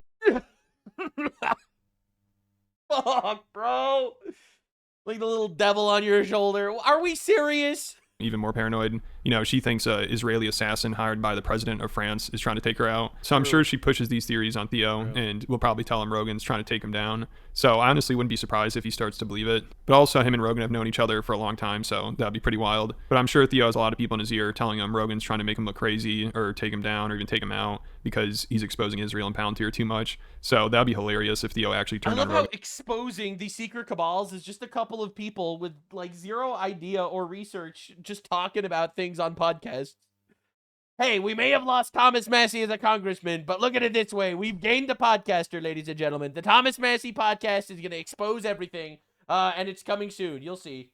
Because of that, or because he just doesn't like how Rogan talks about how he's losing his mind or whatever. You know, he obviously took offense to that because, I mean, it seems like Rogan talks down to Theo and treats him like a helpless child, which actually a lot of people seem to do, and the guy's almost 50, so it's getting to be pretty weird. Also, Theo might be insulted because when he talks about political issues and is critical of Israel and Palantir, Joe kind of dismisses it and tells him he needs to chill and he's losing it. But when because his political issues are retarded, man. Look, you can criticize Israel as much as you want.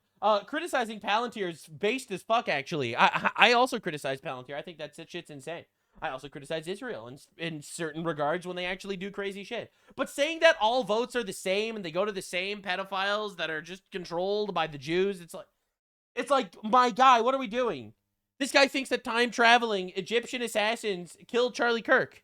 Like, I'll be real here. There's something wrong there. Rogan's other friends like Tim Dillon, Kurt Metzger, and Sam Tripoli talk about this stuff, he doesn't seem to mind it as much and is more interested in hearing about it. Because they actually have substance to what they say, I guess. He loves listening to Tim Dillon. He's always talking about how great his podcast is. And pretty much all Tim talks about now is Israel, Palantir, AI, the Epstein files, and war in Iran. And well, the podcast world is just the same 12 people interviewing each other again and again, man. Just as critical of it all as Theo, maybe even more, but he's more articulate about it and funnier about it. So Theo might be offended that when he tries to talk about this stuff, Rogan doesn't take him as seriously. But when Tim does, Rogan loves it. Because he sounds fucking stupid, man. I'm not trying to be rude here. I think Theo Von's a funny guy, but like when he's trying to talk about world events, it's just unbelievable. Like during the same podcast where he said Theo was spiraling and paying too much attention to world events, he gave Tim multiple shout outs, and he said he learned about this manifesto Palantir put out through Tim Dillon's podcast. And then Rogan pulled up something about it, and then he started talking shit about the CEO of Palantir. And Tim is much better at talking about this stuff than Theo, and he actually got invited to a Thiel party, so Thiel tried to compromise him, but Tim turned it down and now just trashes him constantly. Like, this stuff is pretty much all Tim talks about now. You know, Israel, AI, the Iran war, the Epstein class. He even said he thinks Trump has probably had sex with underage girls. So if we're talking about a comedian that speaks out about this stuff, I think Tim is probably the best at it right now. And Rogan seems to love it. Like, he always recommends Tim's podcast. And Tim even got him to start talking shit about the CEO of Palantir, which I know people would say Rogan's only criticizing him to gain back trust. And I think so. To get people back on his side, which could be true, but the fact that Rogan always shouts out Tim's podcast and tells people to listen to it contradicts the people that say Rogan tries to destroy his friends that criticize Palantir and Israel. No, here's the thing. I really just think Joe Rogan is just a guy. I don't think he has like these evil machinations. I think he is compromised unknowingly because he he likes being buddies with all these like super big billionaire tech guys, and so therefore he kind of wants to have their back. But I think it's more of an unknowing psyop. I don't think he's actually getting paid. Bro's worth $100 million. He's not getting paid by Peter Thiel to to suck the butt of Palantir. All right, I think sometimes the obvious explanation is actually just the true one. I think Theo Von is a tragically depressed guy who's funny, but he's not that well-read or intelligent in regards to geopolitics. And he flounders a lot, and he black pills easily, and he has Candace Owens giggling in his ear that's been spending all their holidays together. Candace Owens telling him about how actually it's the secret Jew cabal that invented space, all right, or whatever else Candace Owens is pushing these days. That's all Tim does, and Rogan constantly gives him shout-outs. But Theo might look at this and be like, why does Rogan love when Tim's trashing Israel and Palantir, but when I do it, he thinks I'm out of my mind? Not listen. Why do you like the political analysis of someone that does research, and you don't like the political analysis of someone who just has, like, these emotional diarrhea smearing competitions with Cenk Uygur? The Tim Dillon Show, you're fucking up. It's the funniest fucking take on all the chaos that's going on in the world. I don't think there's anybody better right now. His podcast is fucking phenomenal. It's my must listen to podcast every week. Yep. It's so good. Just make that guy's head big. Make Alex Karp's head big for a minute. If you thought about like a Pinky and the Brain world domination plan, and you asked a sketch artist to come up with who they thought would be carrying this out, and you know this is Peter Thiel's partner here, not romantically, but in global governance. This is exactly what you would think. I mean, this is exactly what you would come up with. You would come up with this guy. But Palantir put out a manifesto, and I believe it is 22 points? I believe it is. And one of them is they're calling for a draft. And the promise of technology was that it was going to make wars less common. But Palantir is like, let's relax with that, because we think there's going to be some big wars, and we're gonna be like, Palantir. These are the people that came out and were like, we're going to be fighting a 4-front war. So get ready for that. So we need a draft, and we need a lot of money, and we're going to build a lot of autonomous drone death machines, and we're going to need a lot of security measures for the homeland. So goodbye to your liberty. Bye-bye. This will be like the Patriot Act on steroids. Younger people are what? Fuck Gen Z, Gen Alpha. Who gives a fuck? You're all dead. You're all dead in a Palantir war. It does seem like they are going to make money from enslaving the human race and keeping it in a constant state of war. Just an observation from the outside. I'm no genius. Drafting people. I was listening to Tim Dillon Show. Sounds like that guy's pretty anti-Palantir. So again, I think Joe Rogan is potentially compromised, psychologically speaking, but I don't think he's actually paid. I don't think Theo Von is paid. I don't think Tim Dillon is paid. Like, I'm so tired of like this Fed accusation slop. When he was saying that, see if this is true, that Palantir thinks that we should reintroduce conscription, that kids should start getting drafted again into the military, and they should have mandatory military experience for kids. Why the fuck would a tech company be saying that we need to move towards a universal national military service? How about fuck you? How about fuck you, you go? Because, you know, none of these tech dorks that are running these companies, they're not doing it. Like, what are you talking about? Yeah. Throwing meat into the machine, right. Throwing people's children into these unnecessary wars. Fuck you. So Tim is much more critical of all this stuff than Theo is, and this is mainly what Tim focuses on. Like Theo, most of his podcasts are still normal interviews where he's just goofing around, but Tim covers this stuff every episode. Like, this is what he talks about for a living, basically, and his podcast is bigger than ever now, and he's even getting Rogan to start criticizing Palantir. So I just don't see how the elites are like, Joe, you gotta take out Theo Von. But then, yeah, you know, because that theory's fucking stupid.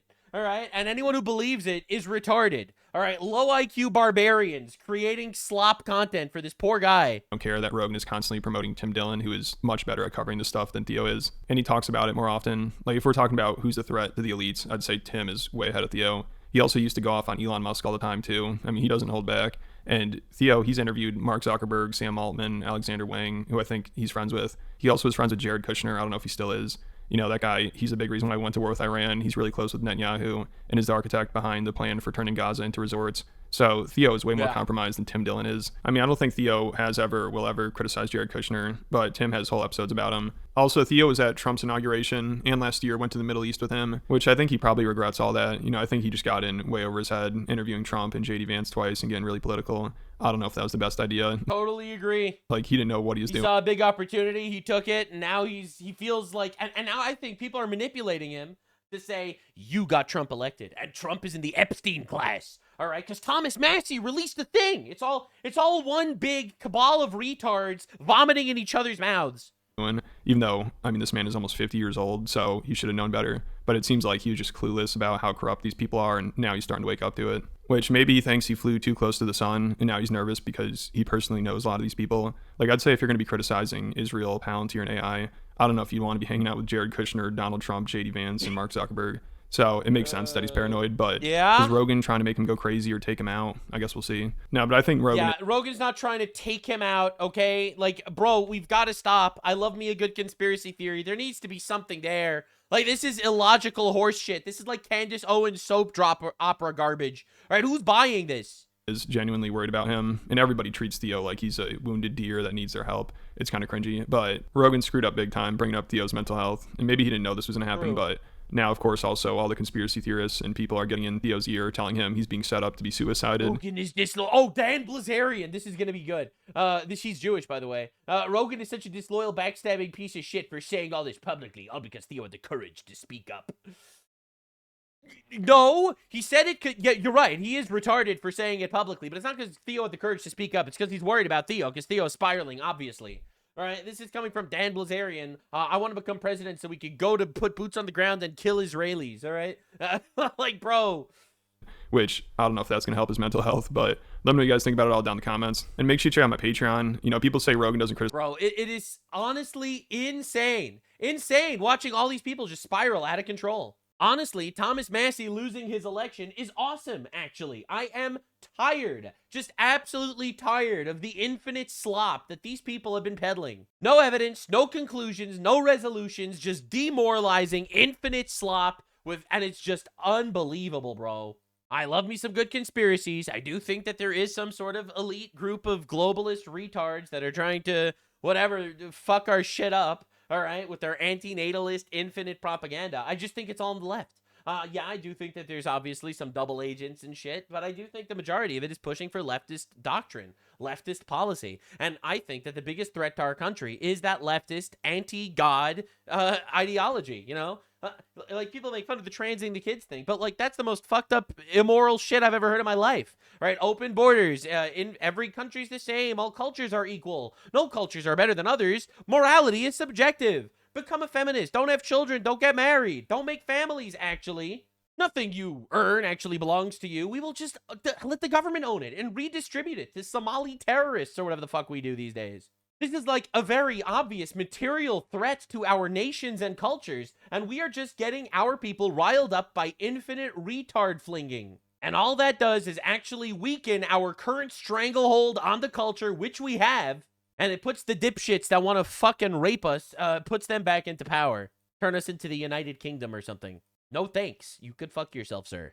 I get a lot of shit for taking very radical stances in certain areas, and I understand why some people would not be interested in watching my content because they have different opinions and stuff, and I lay mine out. I don't actually care if you agree with me. I just want to lay out my perspective here, and I really love our country and hope we survive, and God willing, we will. Now, the Hassan Piker PSYOP crash out has got to be one of the funniest things I've ever seen. So Hassan Piker, radical leftist, he hates Republicans, he wants every Republican dead, stuff like that. So Massie's defeat proves the Republican Party is pro-Israel, pro-Epstein, cult led by cult leader, Epstein affiliate, servant of Israel, Donald Trump. You know, you got Hassan every day talking about this stuff. I was really rooting for Massie, a libertarian right-wing guy. Yeah, sure you were. I'm sure you were. Because it's a giant game that we are losing because we're too honest. All right, I'm sorry, man. I know this is going to be like, well, my biggest flaw is I'm just too humble. But bro, the issue is we are not willing to acknowledge that these people use words to manipulate, deceive, and destroy us. If we have radical, communist, Islamist, pro-China Hassan Piker mourning Thomas Massie losing a Republican primary in Kentucky, all right, we know that we did something right by that election. All right, here's him crashing out. You know, he said, you know, I want people who fight for... I'm done. Right? So this is the I mean, it's early. It's too soon to tell, but God damn it! Right, so this is Hassan Piker looking into the Kentucky primaries. Now, you will notice something massive if you start actually paying attention, all right? Because it's all an op. This is how they operate. They just live in a marketplace of lies. As a longtime fan of Asmongold, I think it's time for Twitch to ban him. This is the right move for the platform and creator. It hurts me to write this, but he has clearly been radicalized. All right? Are you serious, bro? Never thought I'd be listening to Hassan on Twitch. This is an old tweet of his. He's so much more agreeable than I thought he would be. And Hassan Piker likes the tweet. All right? So it's like these people are all lying retards. All right, let's be honest. That's what we're up against. We're up against an entire cabal of lying, manipulative retards. All right, all these guys, they'll go to Cuba and they'll do their little fucking communist parade in Cuba, talking about how Cuba actually loves the people. They just lie. They lie and they psyop. All right, Mr. Longtime fan of Asmongold here is not a longtime fan of Asmongold. All right, do not fall for this slop garbage. All right, now this is the craziest one. So someone just made a video basically exposing him in the worst way possible. He knows that there is this fake psyop to make him popular, and he just kind of tries to make it happen anyway through lies and deception. You know, classic Hassan Piker cockroach behavior. You know, this is the same as him signal boosting. Like, there's this group of, like, leftist Hassan Piker dick riders that have been trying to dox and swat me for a really long time. And he's, like, signal boosting these guys. You know, makes believe he's against all that. He signal boosts all of it. It's like, it's the same shit again and again with this guy. A lot of people are laughing at this. It looks like Hassan fans have reached a new low of desperation. So desperate to prop the guy up that now they're just lying. Which isn't new, I suppose, but this... that's leftist ideology. Just use your words to manipulate them and destroy them. This specific situation is new. So what happened is, this person's been a Hassan fan for years, apparently, runs this account on Twitter that's like a totally politically obsessed account. All they do is talk about leftist politics and try to get people to vote for Democrats. That's all they do on their account. Right. And so they've talked about Hassan for years, but then suddenly, out of nowhere, they decide to LARP as if they've never been a fan of Hassan. Many and suddenly such cases. They say, wow, this guy's actually amazing, implying that people should go watch him and that he's so great. So people look into this account as mentioned, and they find that this person has actually been a Hassan fan for years, and it was all a lie to try to give him good optics on social. Many such cases. Understand the amount of manipulation that you are looking at every single day as you just scroll through Twitter. You are looking through fake shit after fake shit, all part of a gigantic psyop to rape your brain. All right, and it works on so many people. Oh no, the evil white supremacists that want to deport the poor innocent Muslim rapist from England. You know, you have to be an actual special retard to fall for this, but a lot of people do. Social media, like, that is just so insanely desperate and dishonest. Of course, it's pathetic. So it is par for the course. It is what you should expect. This is why I keep saying, don't actually believe the words of leftists in general. All right, if they don't believe in thou shalt not murder, and they'll celebrate Luigi Mangione or whatever, they don't believe in thou shalt not steal, they'll all support BLM and looting stores and shit like that. Why do you think they believe in thou shalt not bear false witness? All right, here's the thing. If their morals are actually just spit and duct tape, and the only thing they want is power, why would you ever believe the words they use? The words they use just exist to manipulate and control you. That is why they use words. They're like demons from Freerin. They use words to control you. They don't believe in the things they say. You know, it's like, you know, the Donald Trump is criticizing Jimmy Kimmel. I thought he cared about the First Amendment. I care about the First Amendment. No, you fucking don't. Trump was banned from Twitter while he was a sitting president of the United States of America, and you all celebrated. Shut up. Not a single one of you care about the First Amendment. None of you, trans people shouldn't get guns. People are trying to ban trans people from getting guns. The Second Amendment. You hate the Second Amendment. You just want trans people to shoot us because they're fucking retarded. All right, let's be honest. Let's be real. You know, like every time a trans person, you know, criticizes you, don't believe their words. Just respond, you're trans. And then they'll crash out. They'll have the big thing. And then you just respond with trans. And that's it. It's over. Why would you engage with these people? They don't believe that men are men. They believe men could be women. And you expect to beat them as a wordsmith in debate? Like, at some point you have to realize the psyop is huge. And it's half the population. Begins with this account, Winter. Lefty Winter, Gen Z 23-year-old neurodivergent socialist / progressive talking AI-generated profile picture, by the way. Politics, news, and more daily. You can tell. Once you actually start paying attention, like, you get so good at picking out what's AI. Except there's not really more. The whole account is mentioned. It's just them trying to get people to vote for Democrats. That's literally all they do. They spend all day being politically brain rotted on Twitter.com, zero personality, just, hey, vote left, hey, vote left, hey, vote left. And so that takes us here. My favorite thing is seeing something just like beautiful and wholesome.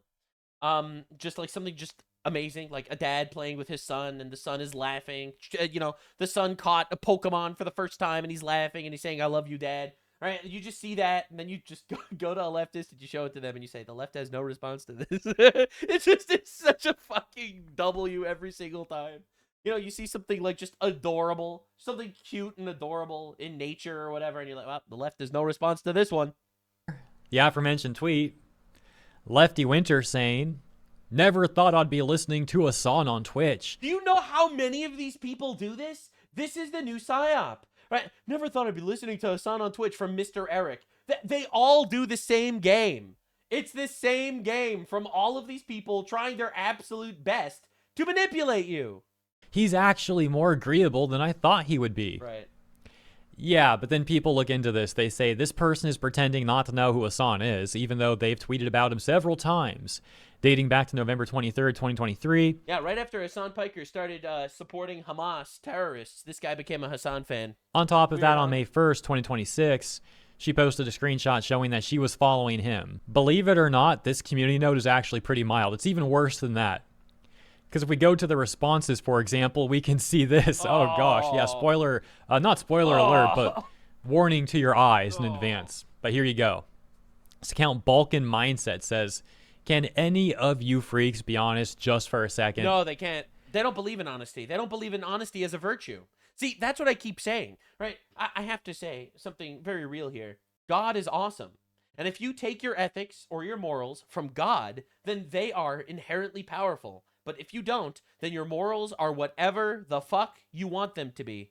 So therefore, they view gaining power as what they want, and therefore honesty is irrelevant to them. This is why you can never trust a word that they ever say. Ever. I'm sorry if I'm going to red pill you on this shit, but you can never trust them. They don't believe in honesty as a virtue. It shows a tweet here where Lefty Winter is responding to his song, like showing himself in 2024, bro. You know, a swimsuit. Says, I was about to turn 30 on July 2021, gained a lot of fat and lost all my muscle mass during COVID. I was 285 and depressed. Took me 3 years of being active, training 4 days a week and dieting, but I'm healthier and happier than ever now as I turn 33. Still have a long way to go.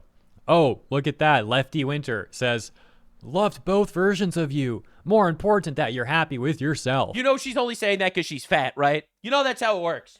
You know, it's always fat people that tell you to be happy with yourself. Here's another example. This person says, why are you pretending you barely know the guy? And showing a screenshot where in 2025, Winter was promoting a song being with Bernie and AOC. Never forget Bernie and AOC campaigning with terrorist supporters. Because they are terrorist supporters.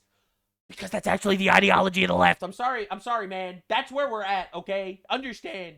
This whole thing really starts blowing up, though. Once Hassan gets involved, he gives a like to Lefty Winter's tweet, the one where she's like, never thought I'd be listening to Hassan on Twitch. He's more agreeable than I thought he'd be. And that's how he does it. That's how he signal boosts it. You know, you leave a like on a tweet, so therefore the tweet can get boosted in the algorithm, but you can't actually see that he liked it. He knows that Lefty Winter has always been following him and promoting him and stuff like that. But he's going to like a tweet that he knows is a lie because he wants to boost it and other people see it. Understand how ridiculously dishonest these people are and how desperate they are to trick people into thinking that they're not complete fucking losers. Hassan, you see, I do zero advertising, and I probably should, to be honest. But, you know, I'm really grateful for my community, for my career. I do zero advertising. I don't promote myself anywhere. I don't clip and upload clips everywhere. I literally don't do it. I'm very honored, grateful to God to be here. Please, if you want to share it around, that would be super appreciated. But I'm not going to do that. I am not interested in psyoping people into thinking I'm cool because I don't care if you think I'm cool. Your opinion means... no offense. Your opinion means very little to me. Oh, my God. I just see beautiful things in the world, and I want to share them with you. And I see retarded things in the world, and I want to share them with you, too. Likes that. Lefty Winter showing how Hassan liked the tweet. You know, this is a brag. She's like, wow, look at this. Hassan liked the tweet. There's also this person, Jules Nader, that responds to Winter and gets directly retweeted by Hassan. So Jules Nader says in response to Winter, bro, he retweeted a tweet retweeting a known lie. That's how desperate these people are. This is literally the experience of 99% of people who don't watch Hassan when they actually give him a shot. So Hassan likes Winter's tweet. He likes this tweet, presumably, retweets this, and this is all what like really made He people... also, by the way, pays people to clip his stuff and compliment him in clips. I don't because, again, I'm not that narcissistic. If you want to clip my stuff and post it everywhere, everyone's free to clip my shit, whatever you want. Small clips. Don't, like, take, like, 20-minute chunks or something. But anyone that wants to do small clips, go for it. Whatever you want, any social media, I don't care. But Hassan, like, pays for it. He has this clip industrial complex where he's trying to inject himself everywhere as much as he can to make himself not look like a fucking terrorist supporter, and he's still losing subscribers on all of his channels. You know why? Well, it's because you shock a dog one time, and you will always just be remembered as a dog shocker. All of his political activism, making believe he cares about Palestinians by supporting the people that started a war and lost, Hamas. And he's just known as the guy that shocked his dog on Twitch. People start looking into this. I got a little bit ahead of myself with people showing how she was actually a fan to give you the context, but this is kind of the order of events, right? Starts propping him up, starts getting retweeted, then people start looking into it more and seeing that this really looks pretty disingenuous. Another example of what people dug up on May 1st, Lefty Winter posts a picture of how she's following Hassan, got another like by Hassan on a different tweet back on May 1st, says, "Oh, hi, Hassan." And then a lot of people start questioning this entire account too. Yes, this is what I'm saying. That's AI. Saying stuff like, Yep. I don't think that account is a real person. Nope. And yes, it looks like AI or something. It looks like it's either heavily filtered or just an AI picture. Look how weird the button looks too with like the hair right there. Like it's like the hair is blending into the jacket. melting into the jacket. Yeah, look at that. Her hair's like melting into the denim. It's like turning that'd be purple, AI. melting into the I button mean, it could be just upscaling through AI. It doesn't need to be completely AI, but yeah, or something. Now again, I'm also just look at the skin. Ugh. not saying it's definitively AI, but there's definitely something weird with this picture. Look at the shadowing here. It's definitely AI. Either enhanced or completely AI. Sure. And the whole account as well is just, again... She looked like Jabba, and then she wanted to change it because she was like, nah, Frogan already has that place in Hassan's heart. Pure political brain rot all day. Here's another huge red flag with this account. You can click the About information and see that they are based in the US, but they have 28 username changes. 28 username changes. That's a psyop, obviously bro. extremely You are getting psyoped, my friend. Suspicious. That is not normal account behavior. That is far into the realm of excessive. Now, the reason I pointed out that Lefty Winter's account information does say from the USA is because there is also a huge problem on Twitter with foreign interference. There are accounts from outside the USA that LARP as if they are United States citizens, and they engage all day in partisan political rage bait. And there's two main reasons for this. One is mentioned to influence U.S. elections. The second is simply to grift off Twitter's blue check revenue system. Now, the foreign interference usually relates back to countries like Iran, China, and Russia, while the grifter accounts are usually based in countries like India, Pakistan, Bangladesh, and other countries throughout Africa. But again, as for Lefty Winter, they are apparently based in the U.S., so whatever's going on there is a bit different. Perhaps it really is someone in the U.S. just desperately trying to promote Hassan and trying to influence people to vote left. Maybe they're even getting some sort of funding for this. Who knows for sure? Doubt it. But it wouldn't be surprising. Anyways, once Lefty Winter got exposed, the account went on to run damage control, saying this. I've never actually sat down and watched his Twitch streams before, which is what I was talking about. Yes, I followed him off and on his social media pages, but I've never watched the stream since this week. I'm sure. I'm not even pretending to know who he is. LMFAO even. Crazy cope. Then additionally writing, here's further proof, and showing this screenshot. Says you followed Hassan on April 25th, you unfollowed Hassan on January 9th. You followed Hassan on October 1st, 2025. You unfollowed Hassan on June 27th, 2025. Because you're a schizophrenic. You followed Hassan on Sunday, July 14th, 2024. What is this behavior? This is weird too. Who follows someone, unfollows them over and over and over again for years? Like, what is going on here? That actually makes you look even more suspicious. And the final tweet Lefty Winter made on this topic seems to be this one that says, totally misinterpreting my post. I wasn't lying. Whatever. Whatever. I wasn't lying that I never watched this stream before, but that doesn't mean I wasn't following him on here.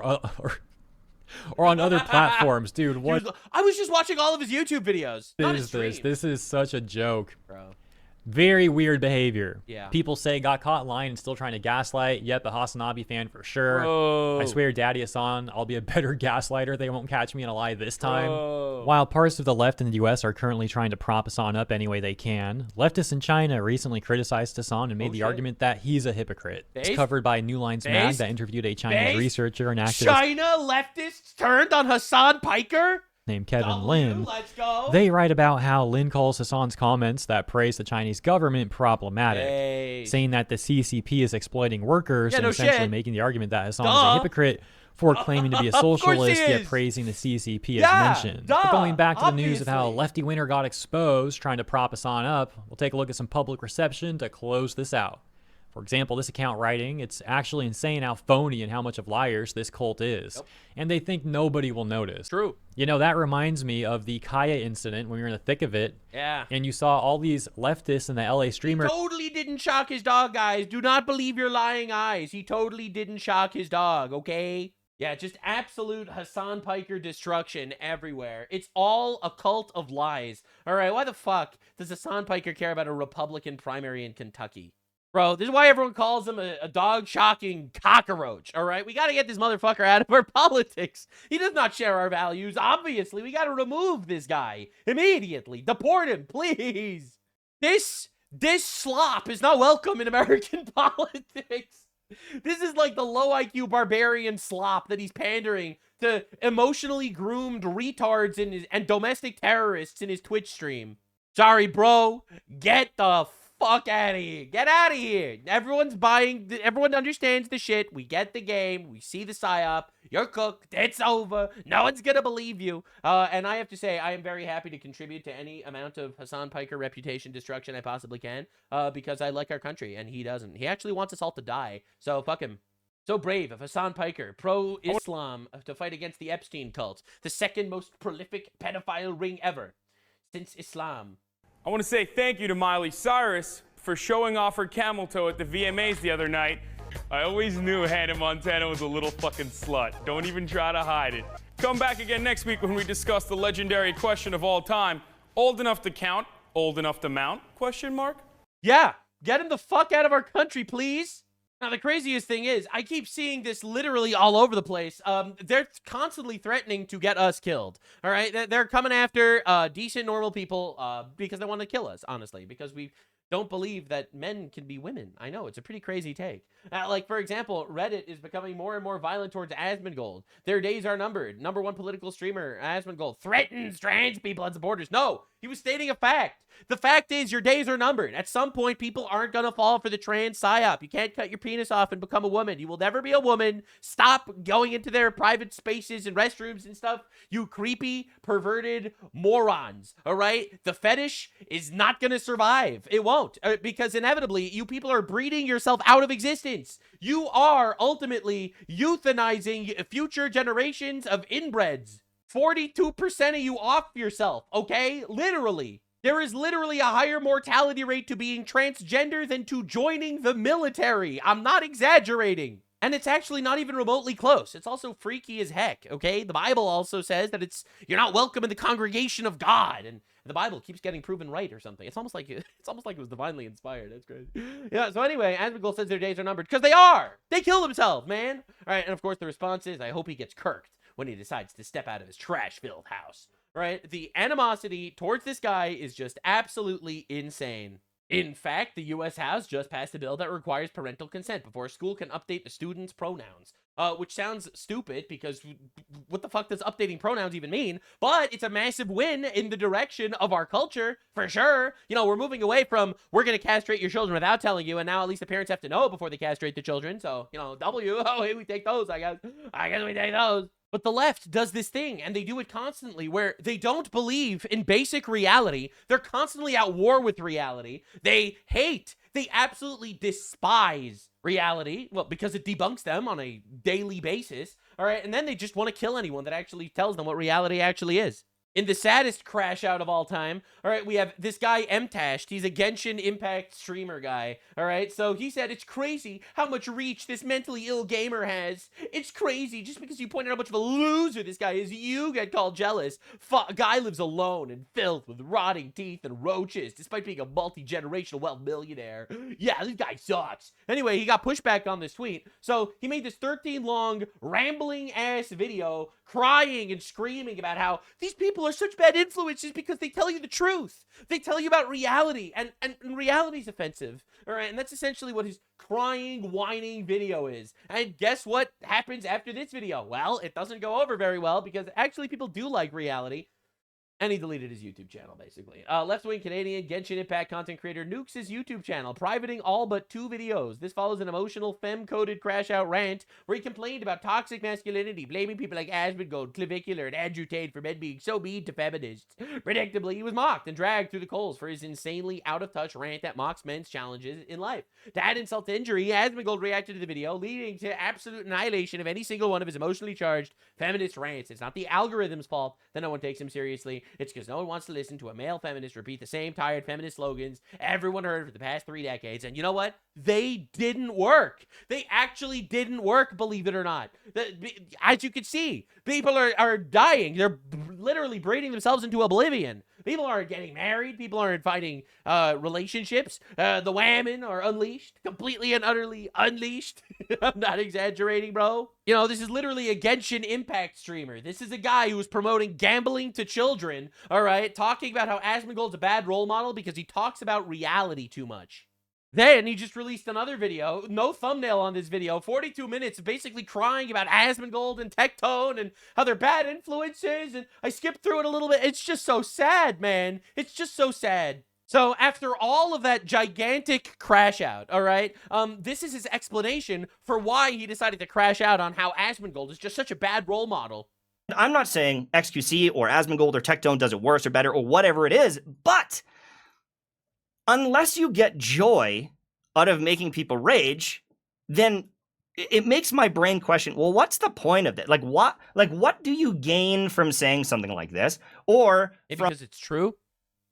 Maybe because it's true. If it's the case that it was true, maybe that's what you have to gain. Maybe living in reality is important and not being constantly at war with reality. Now, this is the craziest part. Like, he doesn't even debunk the argument. He doesn't say that the argument is false. He just basically goes on this gigantic, femme-coded crash out, screaming and yelling about how it's offensive to people and stuff. And why would you post this? The point of it? Like what do you gain from saying something like this? What do you gain by telling the truth? Question mark? Or from these things? What do you gain by saying things that are true? They're true. I don't understand what's your point. And this is the leftoid mentality. This is the male feminist mindset of why live in reality? Reality could be offensive to retards. All right. And it's honestly shocking that he basically admits it out loud. I can't wait to hear the rationale for why he's having his gigantic crash out right now. And part of that brain not working issue is actually from something else. Oh my. And I want to talk about that. My grandfather's death. Bro! We cannot be doing this, man. We cannot be doing this. So yeah, everyone's crashing out on Asmongold right now. They're trying to get him killed because he said the truth. They're trying to cancel him because he said the truth. But why would he even say the truth? It's offensive.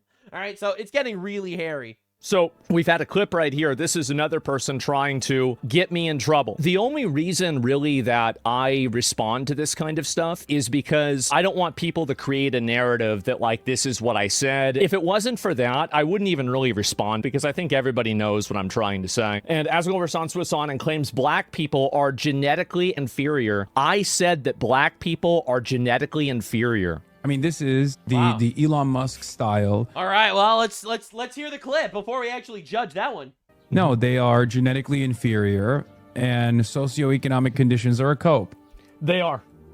It's a fact. So you see what they did, right? 2 claims. Right, so he said they are in regards to socioeconomic conditions are a cope, right? Remember, this entire topic is about like why black people are more violent in America, which is an objective fact. It's not up for dispute, right? 13% of the population is committing 50% of the violent crime. That's pretty fucking disproportionate if you ask me. It's objectively true. Now, there are a lot of theories as to why that is the case. You know, some people will say they're genetically inferior. Some people will say socioeconomic conditions and hardship. I personally think it's a mix of all sorts of things, but I think the leading factor is the culture. I think the culture is, well, inferior. Yeah, I think it's an inferior culture in certain ghetto communities. I do. You know, there are no dads in the home. There's lots of people in prison. You know, there's drugs everywhere. There's gang fights and shit. You know, they're glorifying violence all the time. And yeah, I do think that quite literally the culture is inferior. And that's why, in my opinion, for the most part, there's more violence in that regard. Now, I do think that it's a mix of things. Sure, socioeconomic conditions probably play a role, but it is a cope to just blame it on socioeconomic conditions, because you look at poor Jewish communities and poor Asian communities, and they're not crime-riddled, and they're not drug-riddled, and they have families that actually stick together, you know? And so the reality of socioeconomic conditions is an obvious cope. So he is right about that. And also, they are genetically different. That's a fact. Look at their skin. It's black, all right? Obviously, there are genetic differences. That's just objectively true. Were made, they were genetically inferior and socioeconomic conditions are a cope. I immediately respond after socioeconomic conditions, which is the thing that I had mentioned earlier in the tweet, and they're trying to frame it as if I said it's about them being genetically inferior. This is the clip, regard proof. But yeah, he's done a lot of this stuff, right? Yeah, like this. It's true that blacks experience systematic racism. They benefit from it. Blacks and other the other minority groups enjoy preference. Let's take bets on whether there will be an argument that's presented. I'm going to bet that there won't be. Treatment through DEI and affirmative action at the expense of white and Asian Americans. Socioeconomic conditions is a cope, and everyone knows it. Yes, correct. I mean, this is the Elon Musk style. No, they are genetically inferior, and he never even said this.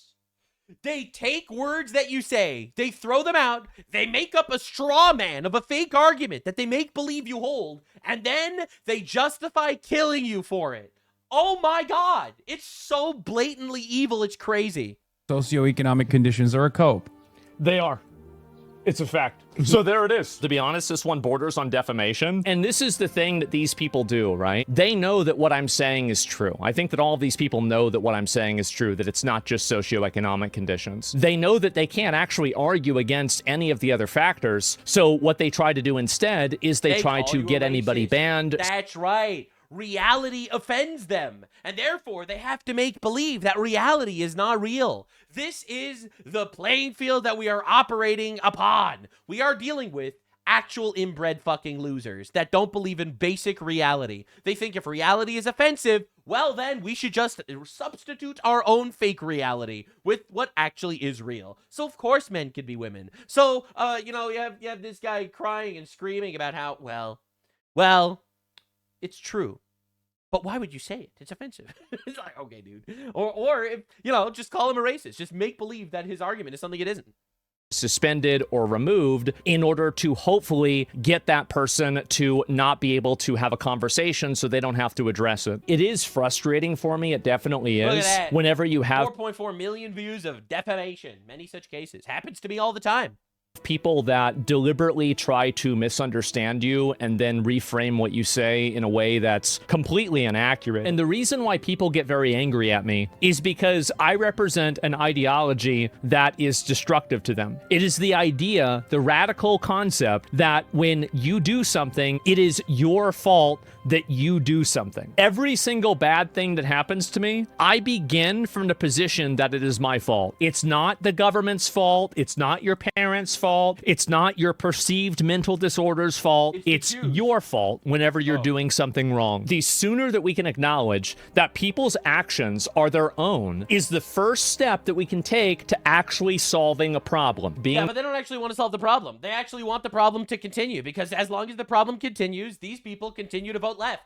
They continue to make believe they're victims. They continue to want to get free shit from people that actually earn the money from welfare and from the government. And they will be absolutely and utterly dependent on the Democratic Party staying in power. So they push this infinite campaign from the top down of a faux reality where nothing's your fault. You're an infinite victim. It's systemic racism and shit. That's why shit's bad, to keep you hooked on their infinite drug machine that they can keep getting your vote and raping your culture.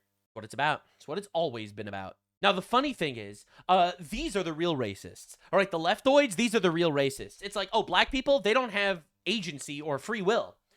because they were born black, and therefore they're just gonna have to shoot you up and rob you. Oh well, socioeconomic conditions, bro. They were born that way. That's why they're stealing makeup from CVS.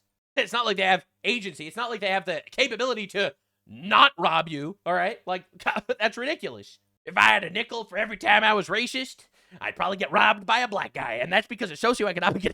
All right, I'm being racist and glib here, but I think we all understand the point that I'm trying to make. These guys be like, well, yeah, the reason why the Muslim guy blew himself up in a synagogue in Michigan was actually because a Hezbollah commander was killed in Lebanon by Israel. Well, he doesn't have agency. We can't just expect him to not blow himself up, actually. All right, dude.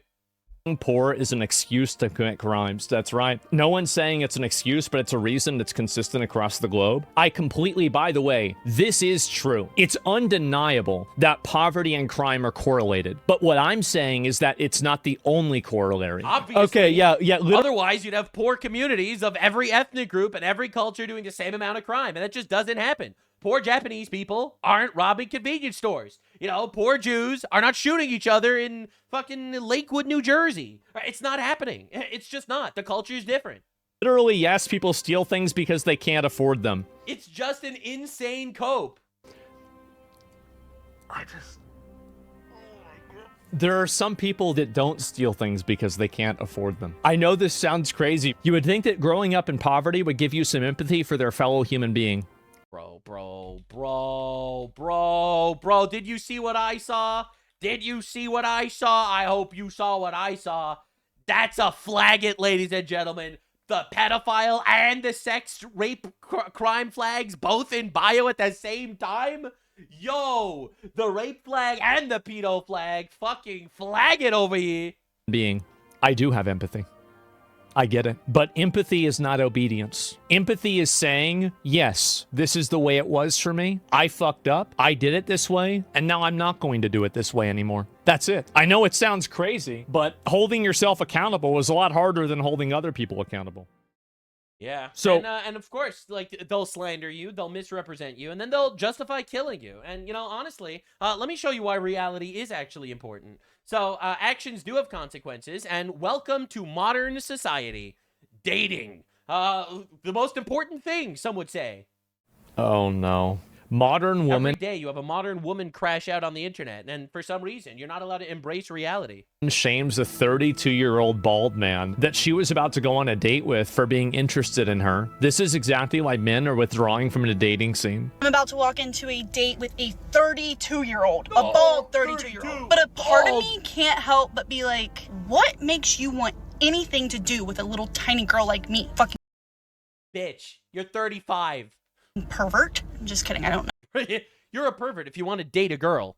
No, if he's a pervert yet. Like, jury's still... And how old is she? I mean, I'm gonna be honest, like, if she said she was 32, I'd be like, you're doing pretty well. If she told me she was 42, I would be like, yep. Also, sorry about the sun. Like, she looks old. She does. Whatever, it is what it is. But yeah, she looks 35. I'm gonna go on the date. We're just gonna have a few drinks, nothing too crazy. I'm interested to see the dynamic because I'm 26. I'm not... Oh, lay off the plastic surgery.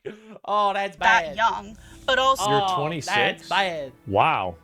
Already? Yeah, already. I'm full of brain rot. Like, that's all I'm really operating on. I was literally getting dressed. I was putting on my jewelry. I was like, oh, he's 32. I should wear my watch. I'm like, that shows that I'm, like, with it. He's a man at the end of the day. Like, it's fucking fine. Whatever. I'll let you guys know how it goes, but I'm really... Never mind. I'm not gonna say that. I'm not gonna say it. I'll talk to you guys later. Can you imagine if a guy made a video and he's like, dude, I linked up with this chick. She's like a 4 out of 10. She's not baiting, 100% serious. Wait, what? So is this the same chick? Let me see. No shot, dude. Oh my God, we got the post-date breakdown too. Oh no. Oh no. Now They need to stop doing this. All right, you know, red flag number 1 for dating. Your woman posts on social media. All right, that is a red flag. Victim. I don't think I will ever be able to post a TikTok, just a silly, goofy little TikTok, poking fun at a first date situation without that video making its way to the For You pages of the community of the most lonely, insufferable men you've ever met in your entire life that have never had a all men girlfriend, never got any attention from girls. You know what? Colossal and utter massive fucking W that the lonely men are saving the world. All right, making fun of these people is a public service. And so it's funny how this is, I've always thought this is like a very weird and oh my like, god, I literally filmed this thing, decided to make fun of this guy that I don't know, posted it online, completely unjustified, and had people make fun of me for being a bitch, an entitled bitch. Oh no, the consequences of my actions. Oh no. kind of funny catch-22 is that women constantly don't want to be seen as just sex objects, but at the same time, whenever they rate men and they try to insult men, the insults that women always use is about their ability to have sex with women. Like, it's about having a small dick, about not having a girlfriend, about being a virgin, about like whatever. And it's always like this. It is. It's always like this. Like, what is this, a 6-year age gap? Yeah, I know. All the inner hatred they have for themselves, they just take it all out on me in the comment section. I'm happy. Or maybe they just think you're an insufferable bitch. Maybe perhaps. Or maybe they're doing a public service announcement. They think that if they make fun of you, the next retard won't do this garbage. Won't do this all men bad garbage. To help, I guess, like as a form of therapy, if that helps. Like oh my gosh. 26. You guys must all be bald. Like, I'm sorry I struck a nerve. Bald. You're so bald, guys. But You did. You did strike a nerve. Because you look so old for being 26. You're, I would say, relatively unattractive. 26, going on 57. Then you going around saying a bunch of negative stuff about a guy that's going to go on a date with you, and then calling him bald, implying he's a pedo or something like that. Yeah. I mean, the video, like, I'm dyslexic. I thought she said she was the one that was 32. I was like, okay, well, you know, it is what it is. And also, I thought she was making some comment about him being too young for her at 32. Broad looks 45 with 2 kids and an ex-husband. Age 26, looks 36, acts 16. Many such cases. I'm just a girl. No, shut the fuck up. You're a grown-ass woman and apparently also a But where's the lie, though? Look, one of the major issues in modern society is exactly this. This is the issue in modern society. Hello, we need to be getting married and having babies, man. We need to be doing this ASAP. And you know that you are going to be going out with some girl, and you know that before she dates you, she is going to be posting her all men bad TikToks. And we need some sort of hoe database. That's right. We need a hoe database so that before you go out with someone, you're able to type her into the hoe database and immediately find out all the crazy anti-man leftoid slop that she's been shoveling onto the internet for all these years. That is a Twitter doc and sexual assault allegation waiting to happen, man. And then these bitches are like, why won't any man date me? I don't know, man. I don't know. Because there's like a million of you. Anyway, thanks for watching. That was today's deep dive on all of the things. All of the things was covered in the least homosexual way possible. Hit that sub, hit that like, leave a comment. Helping the algorithm. It's been killing me lately, not gonna lie.